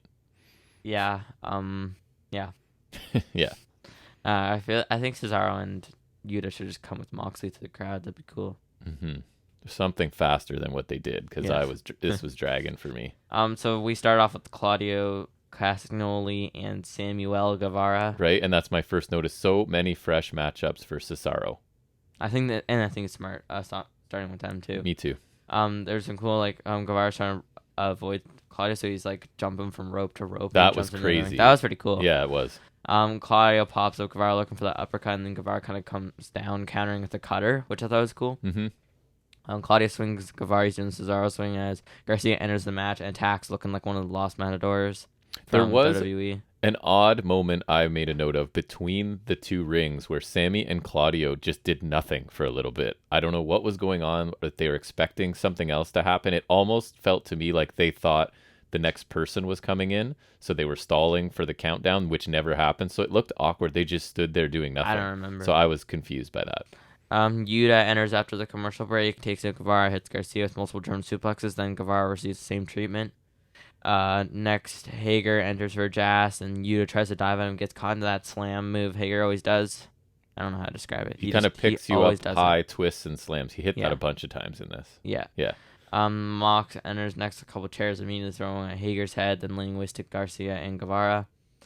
Claudio holds Guevara up in a military press, drops him into a cutter from Mox, and then a diving splash from Yuta. Cool. That was pretty cool. Yeah, that was cool. I like that Me too. sequence. Blackpool Comic Club with Stereo, Hammer and Anvil elbows to Jazz, and Angela Parker enters, but is cornered by Blackpool Comic Club with everyone having been taken out, and he keeps moving around to escape from them. I thought he did a really good job of running away from multiple people inside a cage. Like, it looked pretty believable. I thought that was good. And he continues to run until Claudio catches him, hits a gut-wrench suplex. Ortiz enters next, going on a flurry, taking out everyone in the match from Jazz. Then Matt Menard enters after a commercial break, taking out everyone with a chair. We're also showing a bit from the commercial break where Mox brought in some broken glass and a pile driver to Parker on it and busted him open. Right. So that was kind of cool. Menard reopens Mox's wound from Forbidden Door, rakes his face along the cage. Santana enters, bringing in a table and a barbed wire bat. He hits a Uranagi move, and it looks like his leg kind of gives out, and that's it for Santana. Yeah, that was unfortunate, man. He So clearly hurt himself and is out. So, yeah, that sucks. He was lying on the side for a while. He just lay there and did nothing, for the rest of this, basically. Mox jabs Menard head with a fork and then wooden skewers a la Abdullah the Butcher. Right. Jericho enters last for his team and attacks with his bat Floyd until Ortiz ducks it and attacks Jericho. Flying cutter to Ortiz by Guevara. Kingston finally enters. He's coming last. He's wielding a kendo stick. He uses to beat Jazz. Jericho tried to get out, but his corner, and Kingston wheels on him with the stick, which I thought was kind of cool. Yeah. Kingston and Ortiz power Hager through a table in between the rings. Mox dumps out a very large quantity of thumbtacks, and then Kingston and Claudio expose some of the wood on the other ring, so they're just tearing it up. Yes. And Mox hits an X-Plex to Menard on the tacks, which was pretty brutal. Awesome, and his face was like all bloody, and so like the way Menard sold it after, I love the facial expression that he gave. Good. I thought that was really good. He's good. Entertaining, man. Mm-hmm. After the commercial break, Jericho's like dragging Mox by his legs across the tacks, and he puts him in the walls of Jericho on the tacks, and was broken by Kingston throwing tacks at his face, which I thought was pretty funny. Ty Conti takes at the ref and takes the door sheet trying to get in, and Ruby Soho runs down to take her out, but the door was successfully unlocked during that time, so Jericho climbed out and up top. Of course, Kingston followed naturally. They brawl top the cage. Kingston bites Jericho's head, hits the Hurricane. Guevara sneaks up, attacks Kingston from behind, and he eventually gets thrown off by Kingston, does Guevara, so he goes through like a ringside thing that they had. I kind of noticed that, but... Yes, but it landed perfectly. Yeah, it looked way better than last year, I think. 100%. Jericho puts Kingston in the walls of Jericho atop the cage until an interruption from Claudio. Claudio swings Jericho atop the cage. Finish comes when Kingston and Claudio have Jericho and Menard in serious submissions. I think Claudio had like either a sharpshooter or a cloverleaf. I think it was a sharpshooter. And Kingston had the stretch plum on Jericho. Menard taps out to Cesaro or Claudio to give the babyfaces the win. And then Kingston was kind of unhappy, like he wanted to tap out Jericho. I think that was kind of the narrative. And you could hear him, you could see Eddie tell Claudio he couldn't get up because he did something to his back. He's like, no, man, I can't get up. It's my back, but I'm okay or something. Yeah, there was a lot of downtime on the top of the cage, man, with Eddie, Sammy, and Jericho where nothing was happening. And it's like nobody else existed in the match anymore, right? There was no cuts to anyone else fighting underneath or anything else going on. So I don't know. This was a chaotic match as you would expect, and there definitely was some cool stuff in this one, but I didn't love it, to be honest with you. A lot of standard weapons and blood. I didn't find very much to be creative or innovative here. Obviously, the Sammy spot off the top was really well done. The Santana injury also hampers it, and that was unfortunate. There seemed to be a few timing issues in places where people weren't really doing much. And then there was a stretch before people went to the top that was pretty entertaining. But then once they got up top, I felt like there was just nothing really going on up there. The final few minutes had that crazy spot that was cool. But also, I thought the finish was somewhat underwhelming. I get it. It's supposed to further the Claudio Eddie Kingston stuff. But so like I thought this was okay. It was nowhere near as entertaining as the Arena Anarchy or whatever the heck it was called. Like that match was just a blast to watch. This one That was better. This one was a little more standard, a little less creative and innovative. So I thought it was okay. I mean, it was the second half of the show, so I didn't love it, but it was okay. It was fine. I thought it was pretty good. I came out feeling like I enjoyed it more than I did when I was watching the first one. I feel like they kind of were working out the kinks first. I think this one worked a lot better. I think they worked the format a little better. I think it has fair share of cool spots. I liked I think the stretch, especially before they went up, was actually pretty good. Mox going Abdul the Butcher on him with the forks and sticks. The table spot's cool. The glass tacks. Smarter than I think they started with the right guys too. I think that was cool. I think it got kind of boring atop the cage, which usually I like because I think it's just kind of cool visual. But I think it was. And then it's like, what are the other guys doing? It ended good. We never cut to the other guys once. Exactly. They didn't really do much because it is hard to. Aside from Guevara taking the fall, which I thought was done way better than Jericho last year. Yeah, it looked good. Finished for standard, but I liked it because they pointed out how like Claudio kind of robbed Kingston that moment that he wanted. Yes. And he seemed like he kind of didn't. He wasn't happy, but then he seemed kind of fine after. Right. Given how we know there's like that feud with them from the past, could play into it. All in all, I kind of liked it. I thought it was pretty good. I liked it better than the last one for sure. I can't remember, but probably. I don't know. Overall, this episode was pretty disappointing for me. The main event was fine.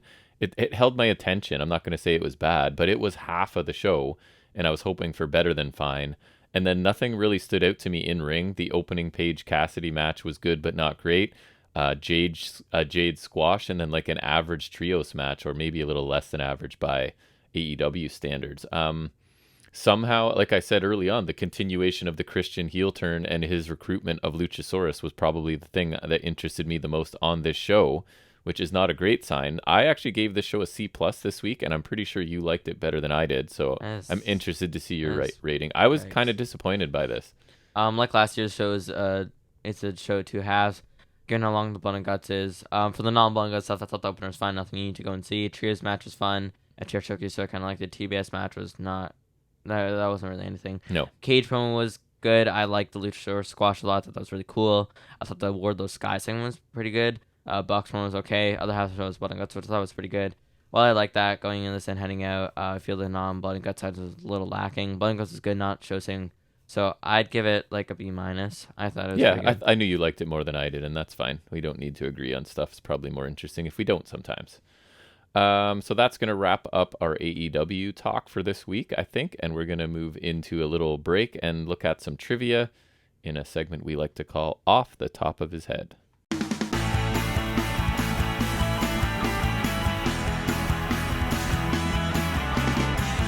All right, are you ready? Because I'm going back to Kedaddle. Yay. There's more Kedaddle questions. Some of them are good and some of them are awful, but it's kind of fun either way. So we're going to go with, I think we're going right to the end this time, possibly. So question 81, because we left off at 80. Who is the oldest WWE champion? Like, world champion? Again, I'm just reading what they have written. So who's the oldest champion? Backlund? No. Goldberg? No. You're missing somebody older. Maybe not so much a wrestler. Vince. Correct. Vincent Kennedy McMahon. Right. How did I forget that? Who is the first African American to hold a world title in WWE? In WWE? Yeah. Or whatever. The company. Rock? Nope. Wrong gender. I'll give you that hint. Oh. I don't know. Jacqueline? Correct. Yes. Who holds the record for most WWE title reigns? WWE titles reign, to read it as written. Cena? And They have 2. Oh, They're saying Cena and... Orton? No. Triple H? No. They're saying Cena and Flair, which is obviously not correct. Because most of his were not from them, correct? Right. He only had 2 in WWE, Right, actually. so it's Cena. Again, these are questionable quality, some of them. Stone Cold Steve Austin has entry music inspired from which song?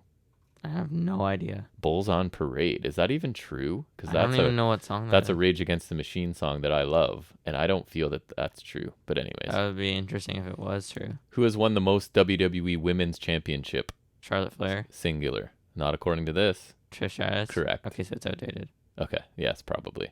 Because I mean, do you really think anyone's won more than Charlotte? Here's one of these amazing questions with a million possible answers. They're my favorite. Who never won a single belt in his entire WWE career? Jake Roberts. Correct.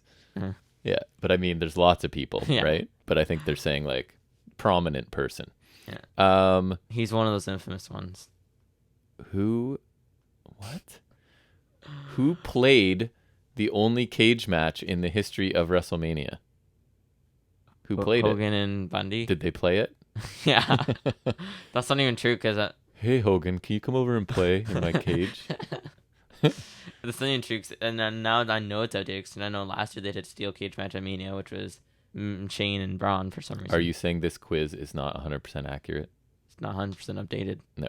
I mean, you can tell by some of the questions that it's not. Who featured on the cover of the first ever WWE magazine? Hogan? No. A big man who is probably not best known for WWE time, frankly. Vader? Correct. Name the only WWE wrestlers that have won 5 separate titles. What? The only WWE wrestlers have won 5 separate titles. So like a WWE Championship, Intercontinental, US, Tag. Raw, anyone from the Shield? Nope. You're wrong. You don't know anything about wrestling. What? Anyone from the Shield? Nope. Orton? I will not allow it. Jeff Hardy? Yes. Jeff Hardy. I am treating this quiz as gospel truth. So Jeff Hardy is the first one. Miz? No. Yes, he did. Not according to this quiz. Chris Jericho? Yes. Edge? Shawn Michaels? So they're saying you've got Hardy and Christian. Or sorry, Hardy, Jericho, Christian, and Kurt Angle is what they're saying. Christian. Who is the youngest WWE champion in any category? Oh, Rene Dupree? Correct. Very good. Or, that's not true. Nicholas Cone. Right. Who won the shortest match in WrestleMania in the WrestleMania Championship? Do you know what that means? Do you know? The Rock? Correct. Okay, because What I match thought is that? it was I don't know if you remember, but so The Rock was doing, because it was one of those things where like, hey, there's a lot of people here or whatever, and then the wife and him came in, they're gonna attack him. Then he had an impromptu match with Eric Rowan and it lasted 6 seconds, and then their wife and they're gonna attack him after, and then John Cena came out and made his return because he was injured. Right. That was my first WrestleMania. Nice. Does WWE have its own TV channel? No, But they say yes, that they mean network. Yeah. I guess. Yeah. Okay, that's fair. Who is the first undisputed champion? I feel like they may have already Jericho? asked this. Correct. What year did Ric Flair retire? Supposedly 2008, but I guess Correct. 2022. Didn't we just see? He's Yeah, going to have his last exactly. match. We watched on MLW. Wow, Starcast or here's a random one. Name the brother of Vince McMahon. Jess McMahon. Pick a name. Jess McMahon. Maybe your grandfather's name. I don't even know. Bob. Correct. Is that Bob even McMahon. a real person? I don't know. Here's another great one. Which ECW original never wrestled in WWE? And in the answer, they got the name wrong. Like New Jack? No. You could pick him, like. Well, yeah, but Or, you ready? Okay. Miley Whipwreck. Miley. Lesser known sister of Mikey Whipwreck. Who had the longest WWE Heavyweight Championship reign in history? Bruno Sammartino. Correct. Duh. What are Rey Mysterio's finishers? 619 West Coast Pop. Correct. You're on a roll. What are the Undertaker's 4 main finishers called? Tombstone, Chokeslam, Old School, Hell's Gate. Wait, Last Ride. Last Not Old Ride. School. And Hell's what Gate. is what? The Triangle Choke? Yeah. Correct. They didn't call it Hell's Gate, so you're wrong. Well, I'm right. They're wrong. How dare you side with Cadaddle? Which diva is married to The Miz? These are hard ones. Maurice. Oh, ready for the last one? It's the hardest one. Last question. Who is Ric Flair's daughter? David Flair. No. Charlotte Flair. Yes. So here's Our favorite. So that's it. And it says written by the Kedaddle team. The Kedaddle team is made up of people from different walks of life, from different families and backgrounds, each with unique experiences and nuggets of wisdom to share with you. Do they have any nuggets? I would like to get different nuggets. From lino cutting, I don't even know what that is, to surfing, to children's mental health. Their hobbies and interests range far and wide. They are passionate about turning your everyday moments into memories and bringing you inspiring ideas to have fun with your family. What a bizarre little thing. That can't be. They can't. That has to be like ESL. You know what I mean? Yeah, I think so too. So not great work, Kedaddle, but we got some humor out of it anyway. So we'll go back to something different next week. That's going to bring us to quickly. I'm going to quickly cover it because we've got a lot to get through. This week's episode of NXT UK.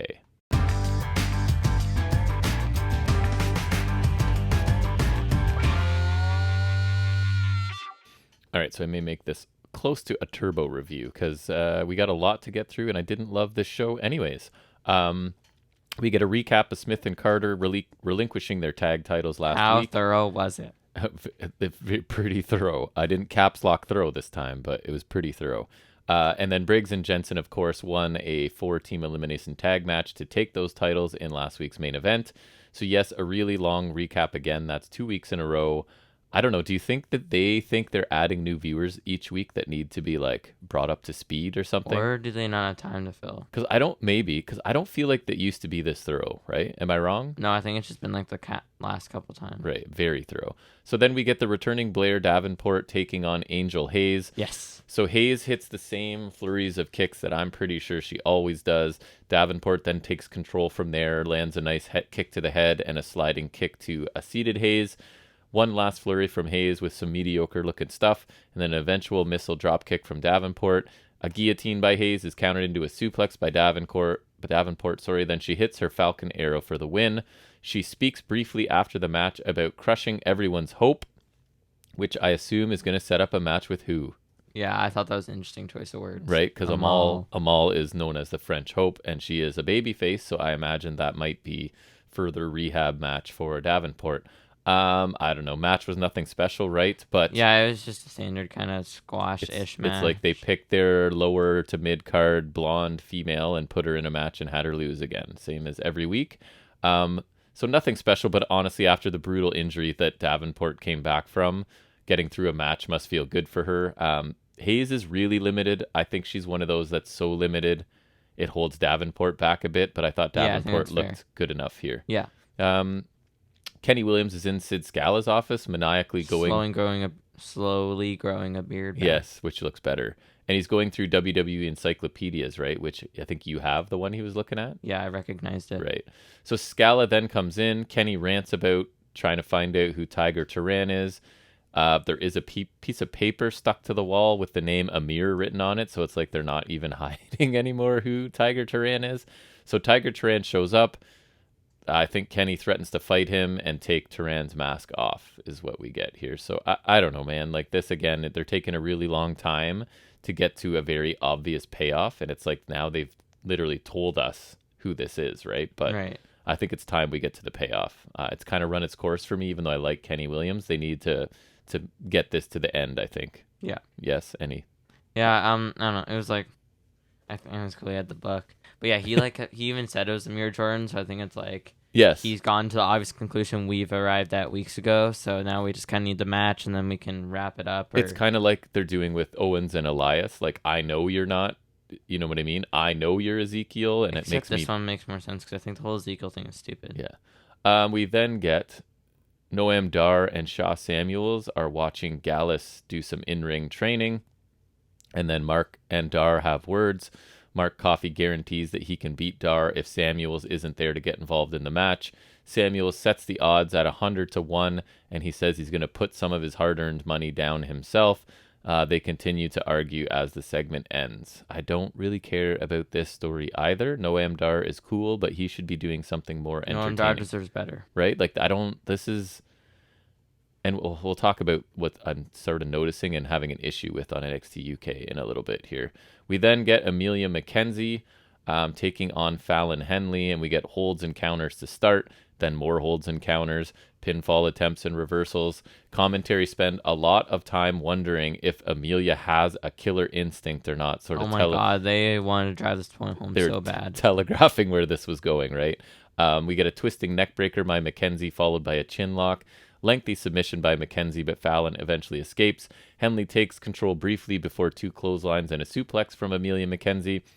Suplex Millie. Henley tweaks her knee, and guess what? Does McKenzie have the killer instinct? Heck yes, she does, because she attacks that injured knee of Fallon Henley to show her killer instinct.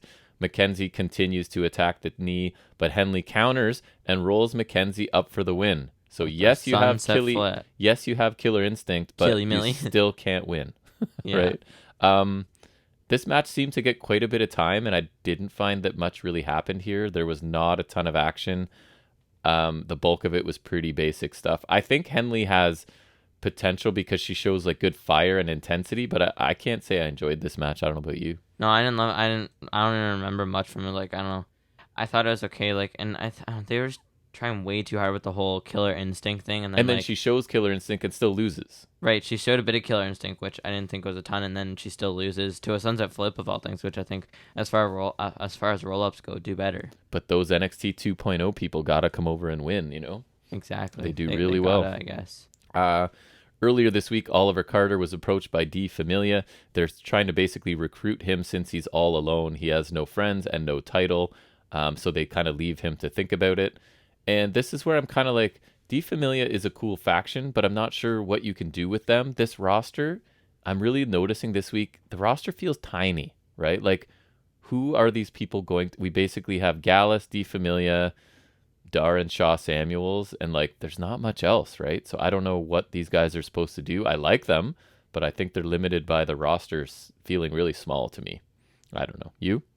Yeah, I don't like, especially if they were a 4-man group, like, you're kind of... Yeah, I don't know where they go from here. Like, it's just the same unless people. You're doing tag combinations, but I don't think they are. Yeah, you just kind of cycle around and deal with the same people. It's not super interesting. Earlier this week, Saray is training, interrupted by Zaya Brookside. And again, I had to ask you, I can't remember this woman's name. I don't know what it is. Eliza Alexander. I think it's because it's close to like Amelia McKenzie. Like, it's just kind of... It's just not that memorable. They're all very generic names. So they start to bully Saray, of course, but Mako, Satomura, and Amelia McKenzie come over. Mako wants the other two in the ring against Mako and Saray. Sure. She said she will teach the heels a lesson. Fine. Yeah. Great. And then Mako works out instead of Saray. Right. We get Shaw Samuels versus Wolfgang in what was the final match of the show. So this is not exactly a high-profile main event, I wouldn't say. I'm going to cut down my notes on this one thing. So let's see. Well, we got left arm work by each man in this match. We get a big clothesline by Shaw for a near fall.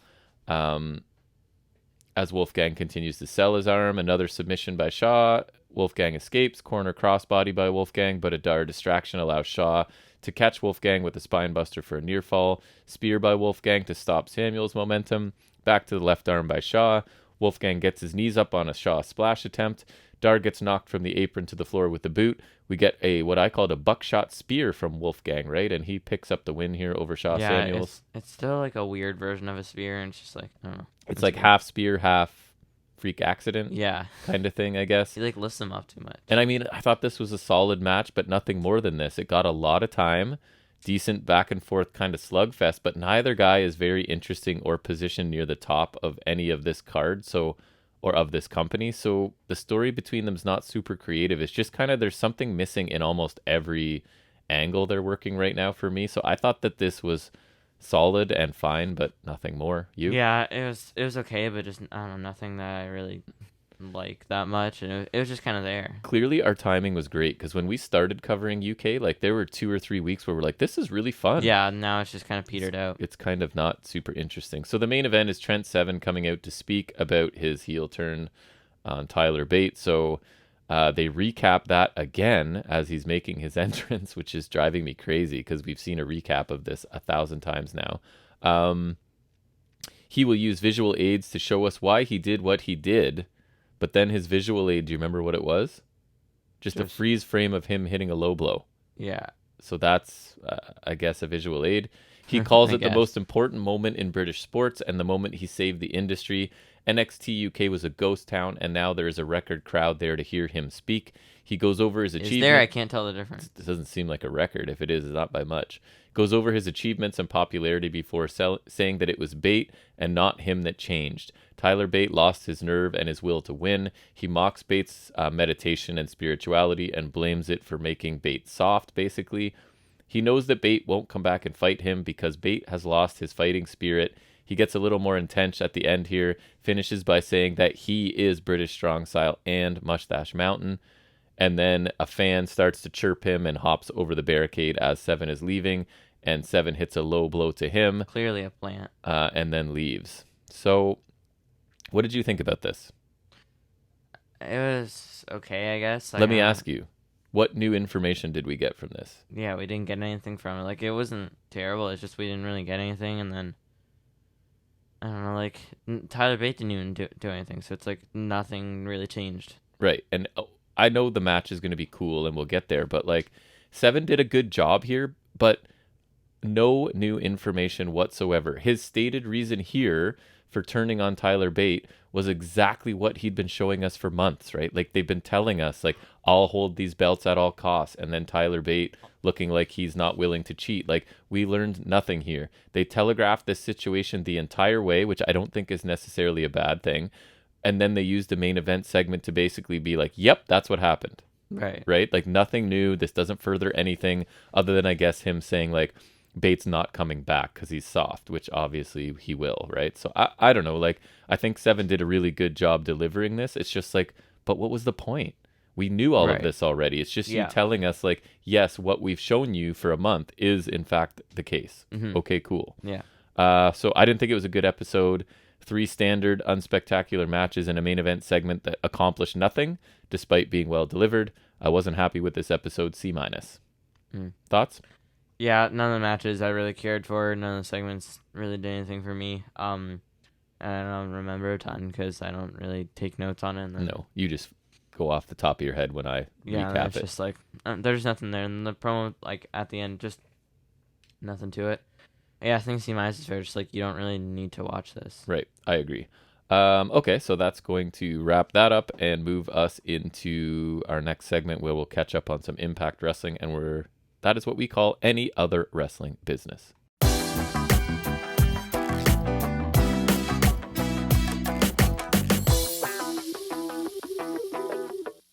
All right, so I'm gonna not talk about MLW because I gotta get your brother to basketball practice at some point, and I'm not sure how many people care. So if you're outraged by me not covering MLW, send me a message and I'll go back to it at some point. But we're gonna look at Impact, both the weekly show and the pay-per-view that just happened, really quickly.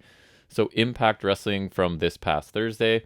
We have the Good Brothers and America's Most Wanted start out. They're looking for a tag team partner to take on Honor No More at Against All Odds. They try to recruit PCO, but Vincent shows up and says that he and PCO are going to take on the Good Brothers tonight, and that PCO will be staying with Honor No More. Why would they try to recruit PCO? He was brought in with Honor No More. But it's sort of like they're not being nice to him or something. There's like been a slight tease of him. Well, he's kind of a monster guy, so is he like he's kind of a rogue? Right, I guess. So the opening match was a 4-way to decide who would face Mike Bailey at Against All Odds. It's Chris Bay, Macklin, Laredo Kid, Trey Miguel. Really fun opener that I think should have gotten a bit more time. It was one of those like probably 8 minutes or something. Trey Miguel ends up winning after hitting the Meteor to Chris Bay. I enjoyed the match, but for me, Miguel is the least interesting challenger because it seems like he's their default. When they don't know where to go, they go with him, and he just almost never wins. You know what I mean? The championship. Right. But anyways, he did win the title. He has won it, yes. And just my own personal thought is that Chris Bay is drastically underused.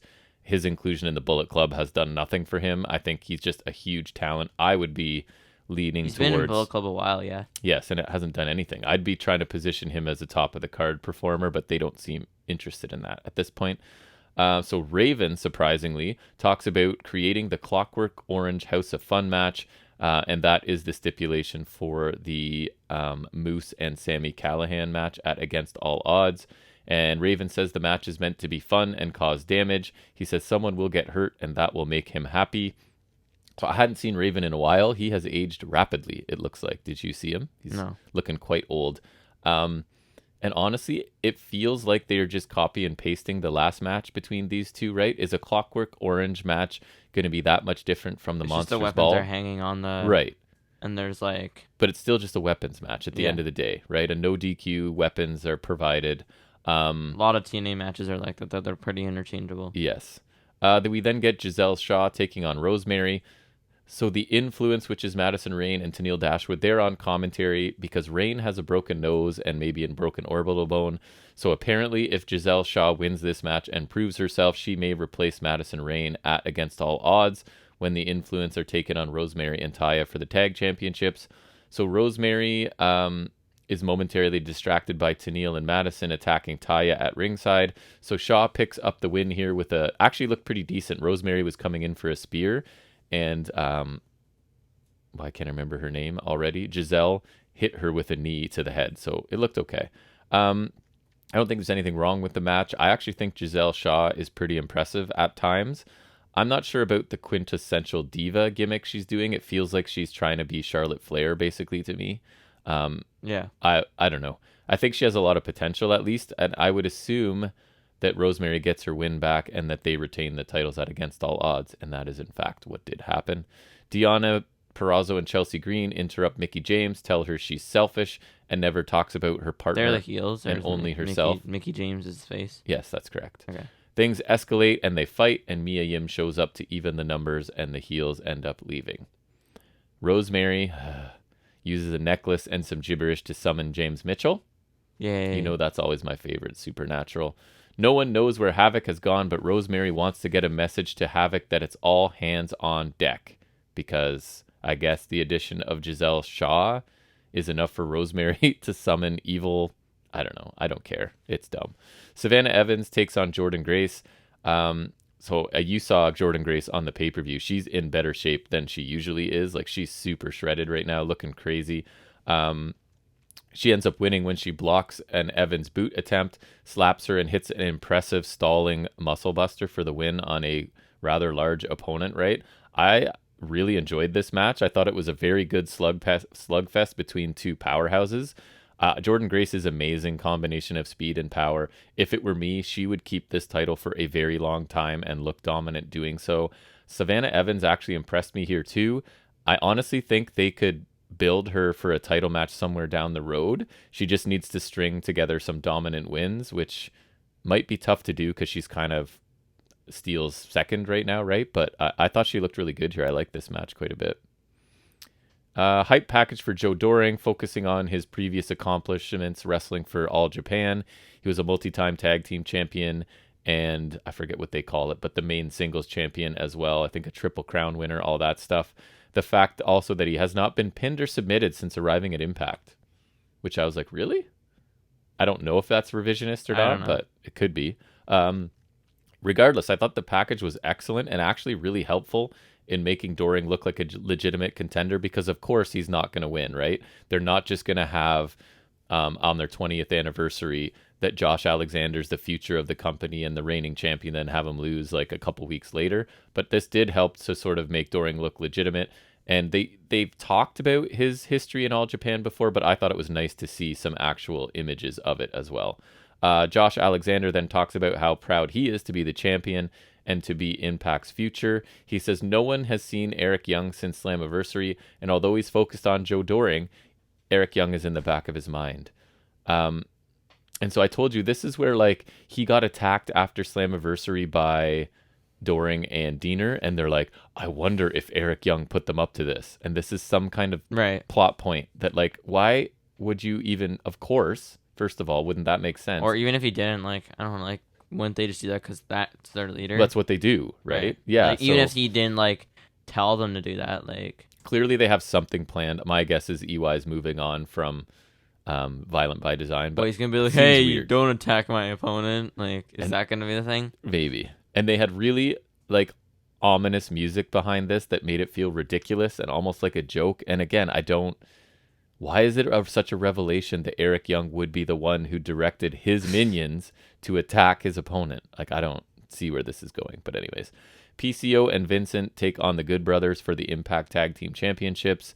PCO stops a Magic Killer. He and Gallows end up involved out on the floor. Vincent goes for a swanton to Anderson, but Anderson counters with a roll-up for the win.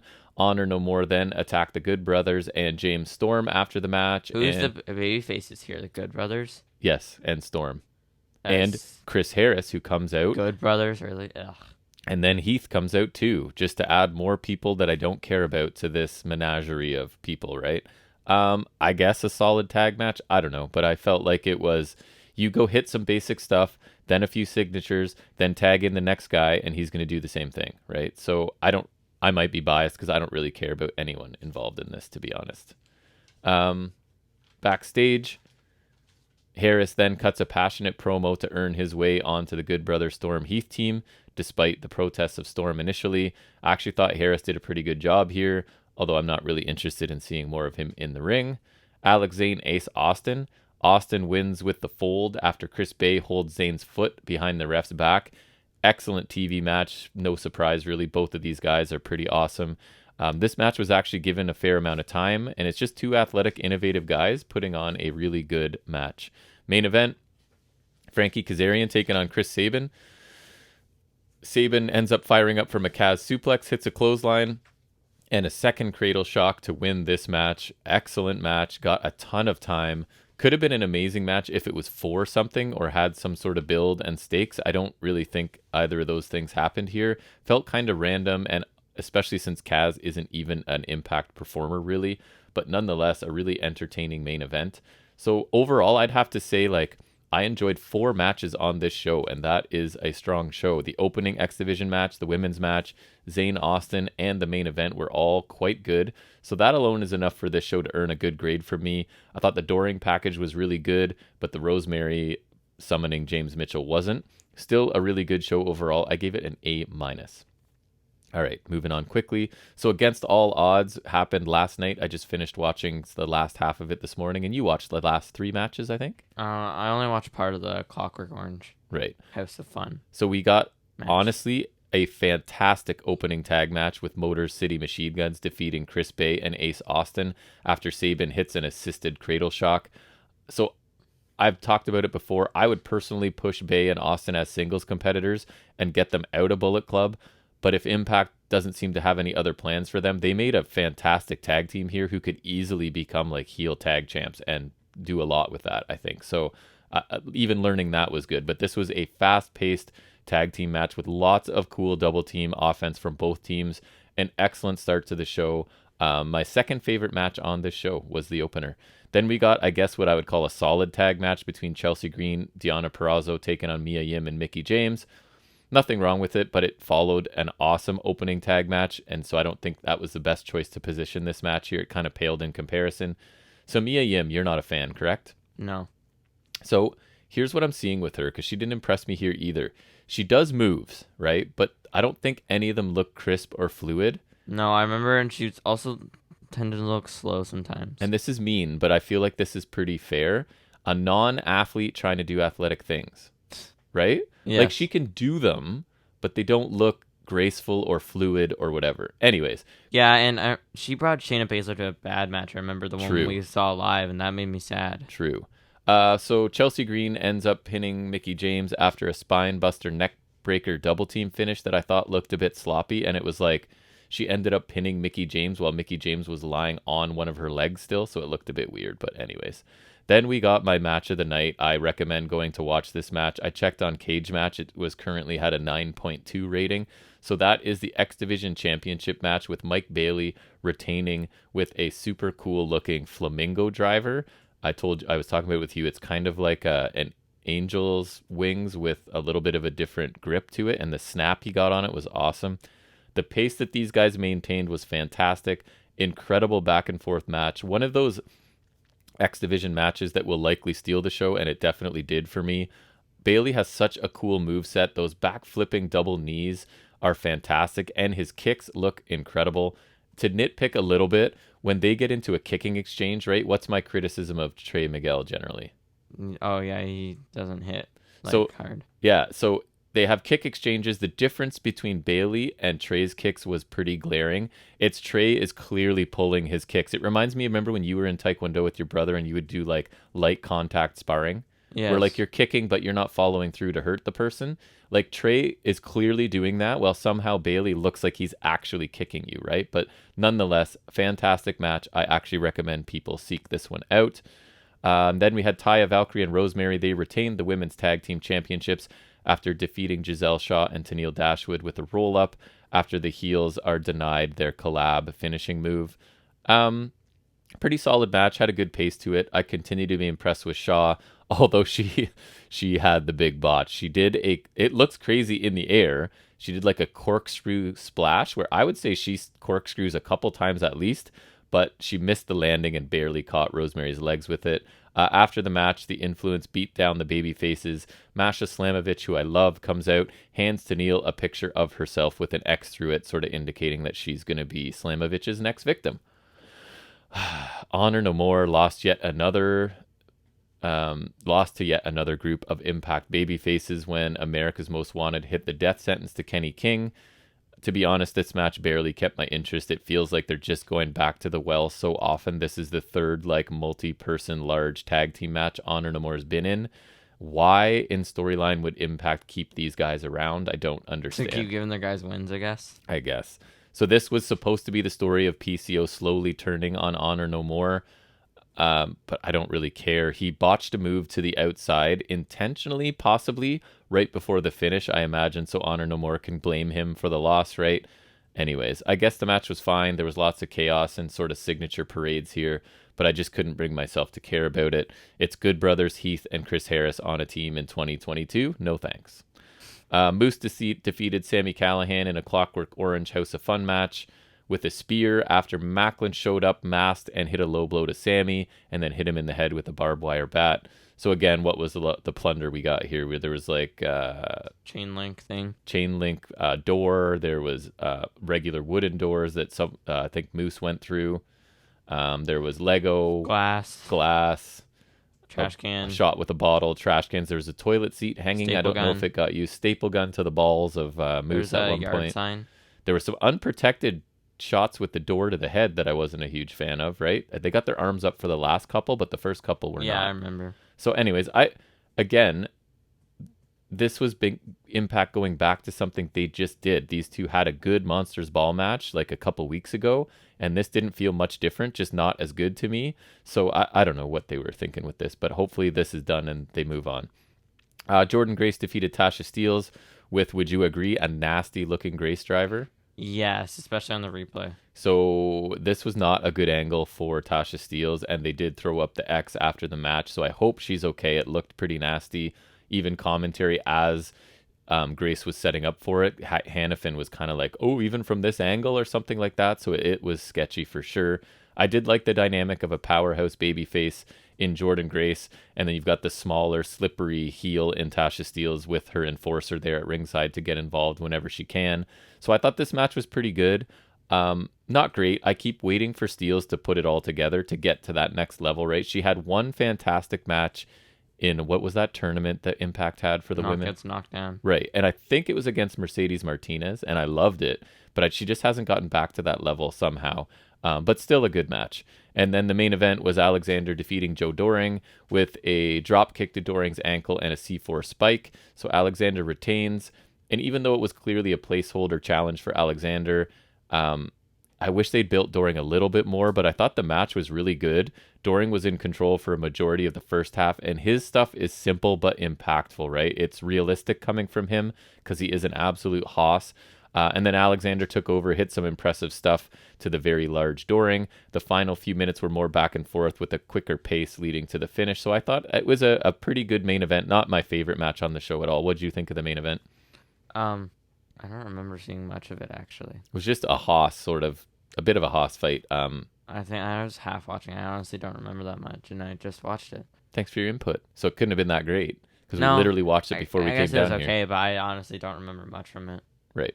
So a pretty solid show from Impact overall. The opening tag match, the X Division match being the clear standouts. I'd say go check them out. women's title match and the main event were quite good. The rest of the matches were just kind of there as far as I'm concerned. It was a B show with 2 great matches, I thought. All right, so we are now going to preview. We need to preview whatchamacallit, right? Why can't I remember what it is? Money in, there you go. Money in the Bank. So let's do that really quickly. Just hold on 1 second. All right, so I freed up some time so we can do it right now. So let us quickly preview and predict Money in the Bank, which I haven't really put any thought into. So I did a little bit, but not. All right, hit me. Especially one match. What do we got? Oh, I know. Yes. Keep it quick. I'm late. So Bianca Belair versus Carmella for the Rollins title. I picked Belair because why on earth would it be Carmella? It's Bianca Belair. If there's no way Carmella wins. No universe. She only won the title because she had Money in the Bank, and that was cool. But then the reign kind of. Well, and she's only added to this match because Ripley's out. Right, Ripley's hurt, so no way. It's Bianca Belair. Ronda Rousey versus Natalya for the SmackDown title. I picked Rousey. Natalya will never win another title. She's just the Dolph Ziggler of the division, except I think Ziggler is much better. I agree. Natalya is definitely not winning that match. No chance. So then we have Usos versus Street Profits for the undisputed tag titles. Ooh. I pick Usos because I don't know, these teams have faced off before. It's not a fresh matchup. It's Shocker. Not. I don't care to count how many times this happened. Street Profits are solid. They've already held both sets of tag titles separately. I don't think they're hot enough for WWE or hot enough on them at the moment for them to take the unified titles off the Usos. I feel like they're forward, but I don't even think they're hot on that anymore. I think this needs to be bigger. Probably SummerSlam. Maybe that's where the bloodline goes down. They lose the titles.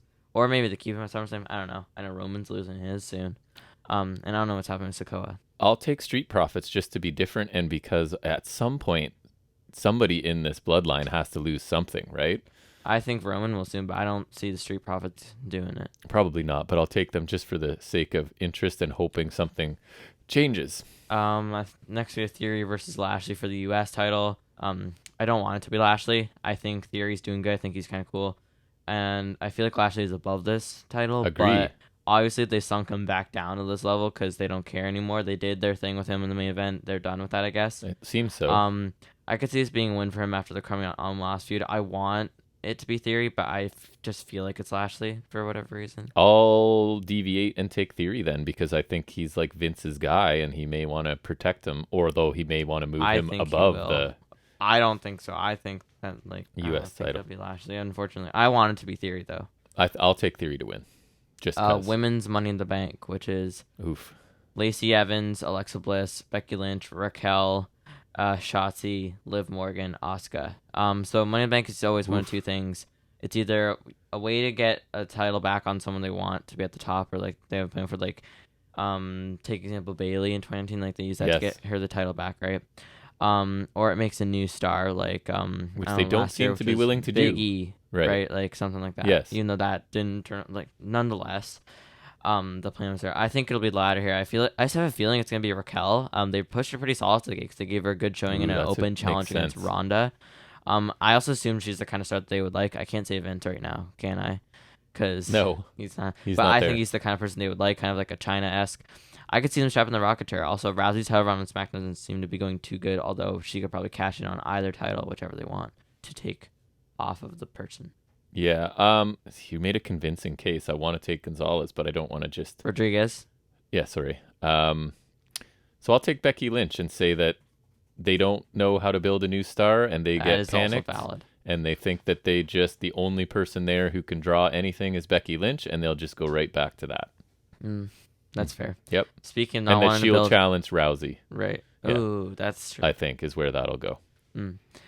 Speaking of not wanting to build a new star, that'll bring me to my pick for the next one, which is the men's Money in the Bank ladder match, which is Seth Rollins, Riddle, Omos, McIntyre, Sheamus, Sami Zayn, Madcap, Moss. Did I get everyone? 1, 2, 3, 4, 5, 6, 7. Yeah, there we go. Yep. There's 7, man. And there's 7 person matches in this time. It's kind of weird. Cool. So I'm gonna take Seth Rollins. Now the general rule of thumb is here we go. Don't think logical with main roster, but I will do so anyways because if they do Rollins here, they can follow a fairly simple plan. It would work perfectly. I also see no one that makes sense. So before I make my case for Rollins, I will do the opposite for everybody else. McIntyre had his time at the top already. I'm sure they're fairly done with that experiment. I don't know. They might bring it back. They might bring it back, but there were no crowds. There is crowds though. But there wasn't when he was running show. I know. But he never got a chance. They could have done with it crowds. already if they. But they're waiting. I don't know. Anyways, I'm saying they won't. He already had his time at the top. They're not doing it now. This doesn't feel right for him. I don't think it'll go to Riddle. I think he could have last year, but I don't think they'll ever fully push him. Sheamus in the main event is long gone. Even him winning in 2015 didn't make sense. So I don't think they do it now. Omos is awful. They'll never push Sami Zayn that far either. Especially I think his time has passed if they were going to ever. And Moss is someone they probably like, but he's super bland right now, and he's lacking something if he was going to win. He's lacking several kind of things, I think. So I don't think it's his time either. Talent. Even though they like him. Speaking ability. Yeah. Yes. He lacks a lot. Yeah. That leaves us Seth freaking Rollins. They clearly have no plan for Reigns. There's clearly been no end game, unless they're Cody was the biggest end game, con, I think. and even then, though, it didn't seem like they were planning it. It just seemed like a logical choice, right? Like, it didn't seem like they're planning anything. You could argue they'll do, like, Reigns versus McIntyre at Clash of the Castle, but McIntyre probably doesn't win that, because why would they do that? So they could do Rollins-McIntyre, which they have history, because McIntyre's first challenger when he was champion was Seth Rollins. Right. At Money in the Bank. They don't have a plan, so Rollins should win the briefcase at SummerSlam, and then we do a little reenactment of WrestleMania 31, perhaps, or along those lines, because Reigns versus Lesnar last man standing match, who freaking cares? We've seen this match many times. They faced off at SummerSlam before, they faced off at Mania before, they faced off twice in Saudi Arabia before. They faced off everywhere you could possibly leave it.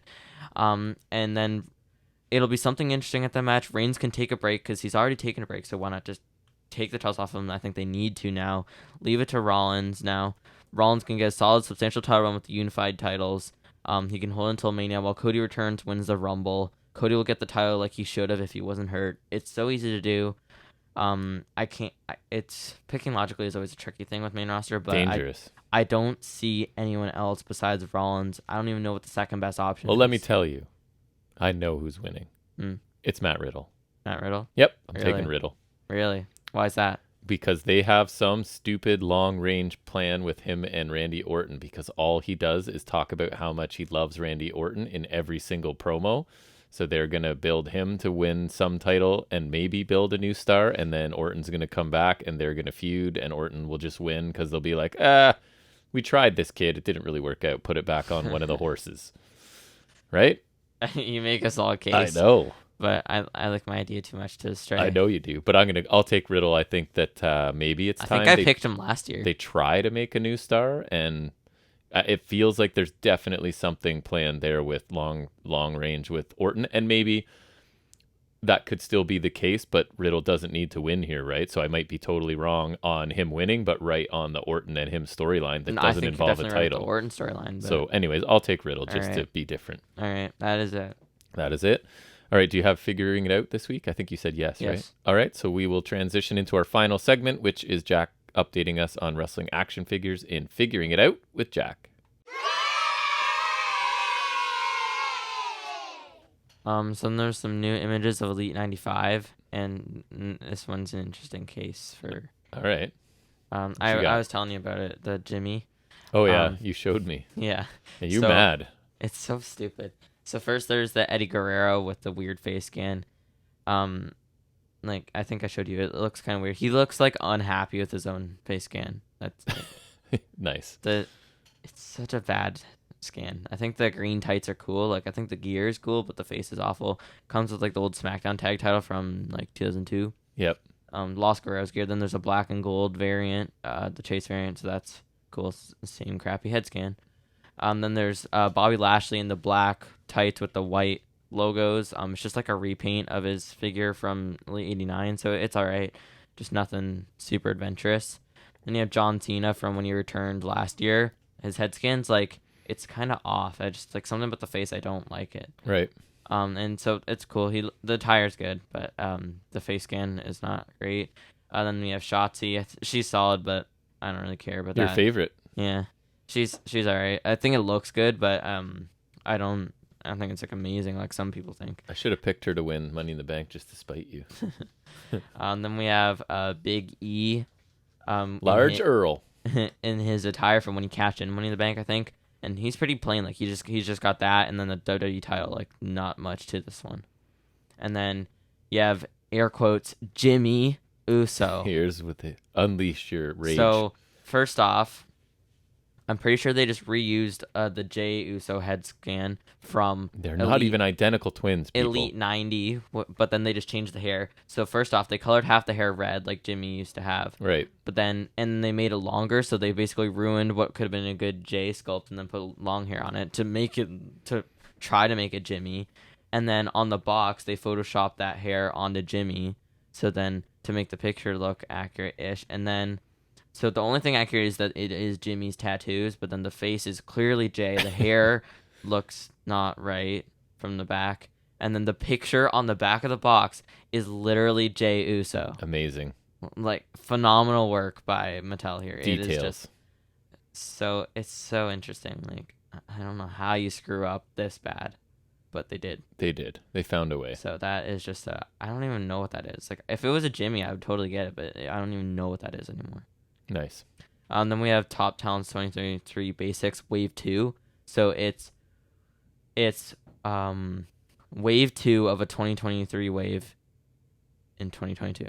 Wow, they're getting ahead of themselves. The numbers are the years on this line mean nothing. So first you have a Cena with, it's literally a re-release of like a painted on lime green shirt. Like, it's a figure I think they've released at least 3 times before. Mm-hmm. So just repackaged. Then there's Orton with a black painted on RKO shirt. That's all right. And they have a red Rey Mysterio. It looks like an old Mysterio from like, the attire looks like it's from early Mysterio when he arrived. And then the basic is clearly a re-release from the early days of Mattel, because I can tell from the articulation. It's got the upper arm articulation, the pin joints in the elbows, and ankle joints on a basic, which they don't do anymore. Right. And the head scan looks old, so this is clearly just a re-release basic from which I think is okay, because it actually would probably function better than the basics nowadays. But it's just lazy by them, right? It is, yes. Yes. But I don't mind that as much as the Cena, because the Cena has the current articulation. They've re-released it multiple times. This one, at least, it's like, it's kind of like unearthing an old one. It's like, if you want an old Mysterio, here's one here, Yeah, kind I of guess deal. So that's not as bad.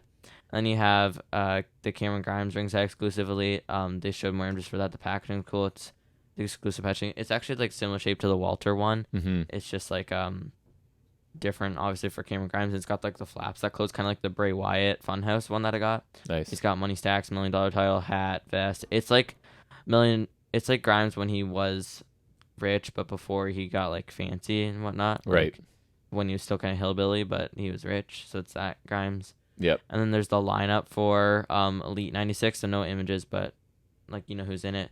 So there's it's available for pre-order ring. So there's Brock Lesnar. So they showed this at the last time they were doing images. It's like it's Jeans Brock Lesnar. It's like updated Brock. Yeah. Like current Brock. Canadian Cowboy Brock. Yes. Yeah. King Nakamura. So we know this will be in white gear, and I'll have Nice. the crown cloth goods jacket. So that's cool. Mm-hmm. Dewdrop.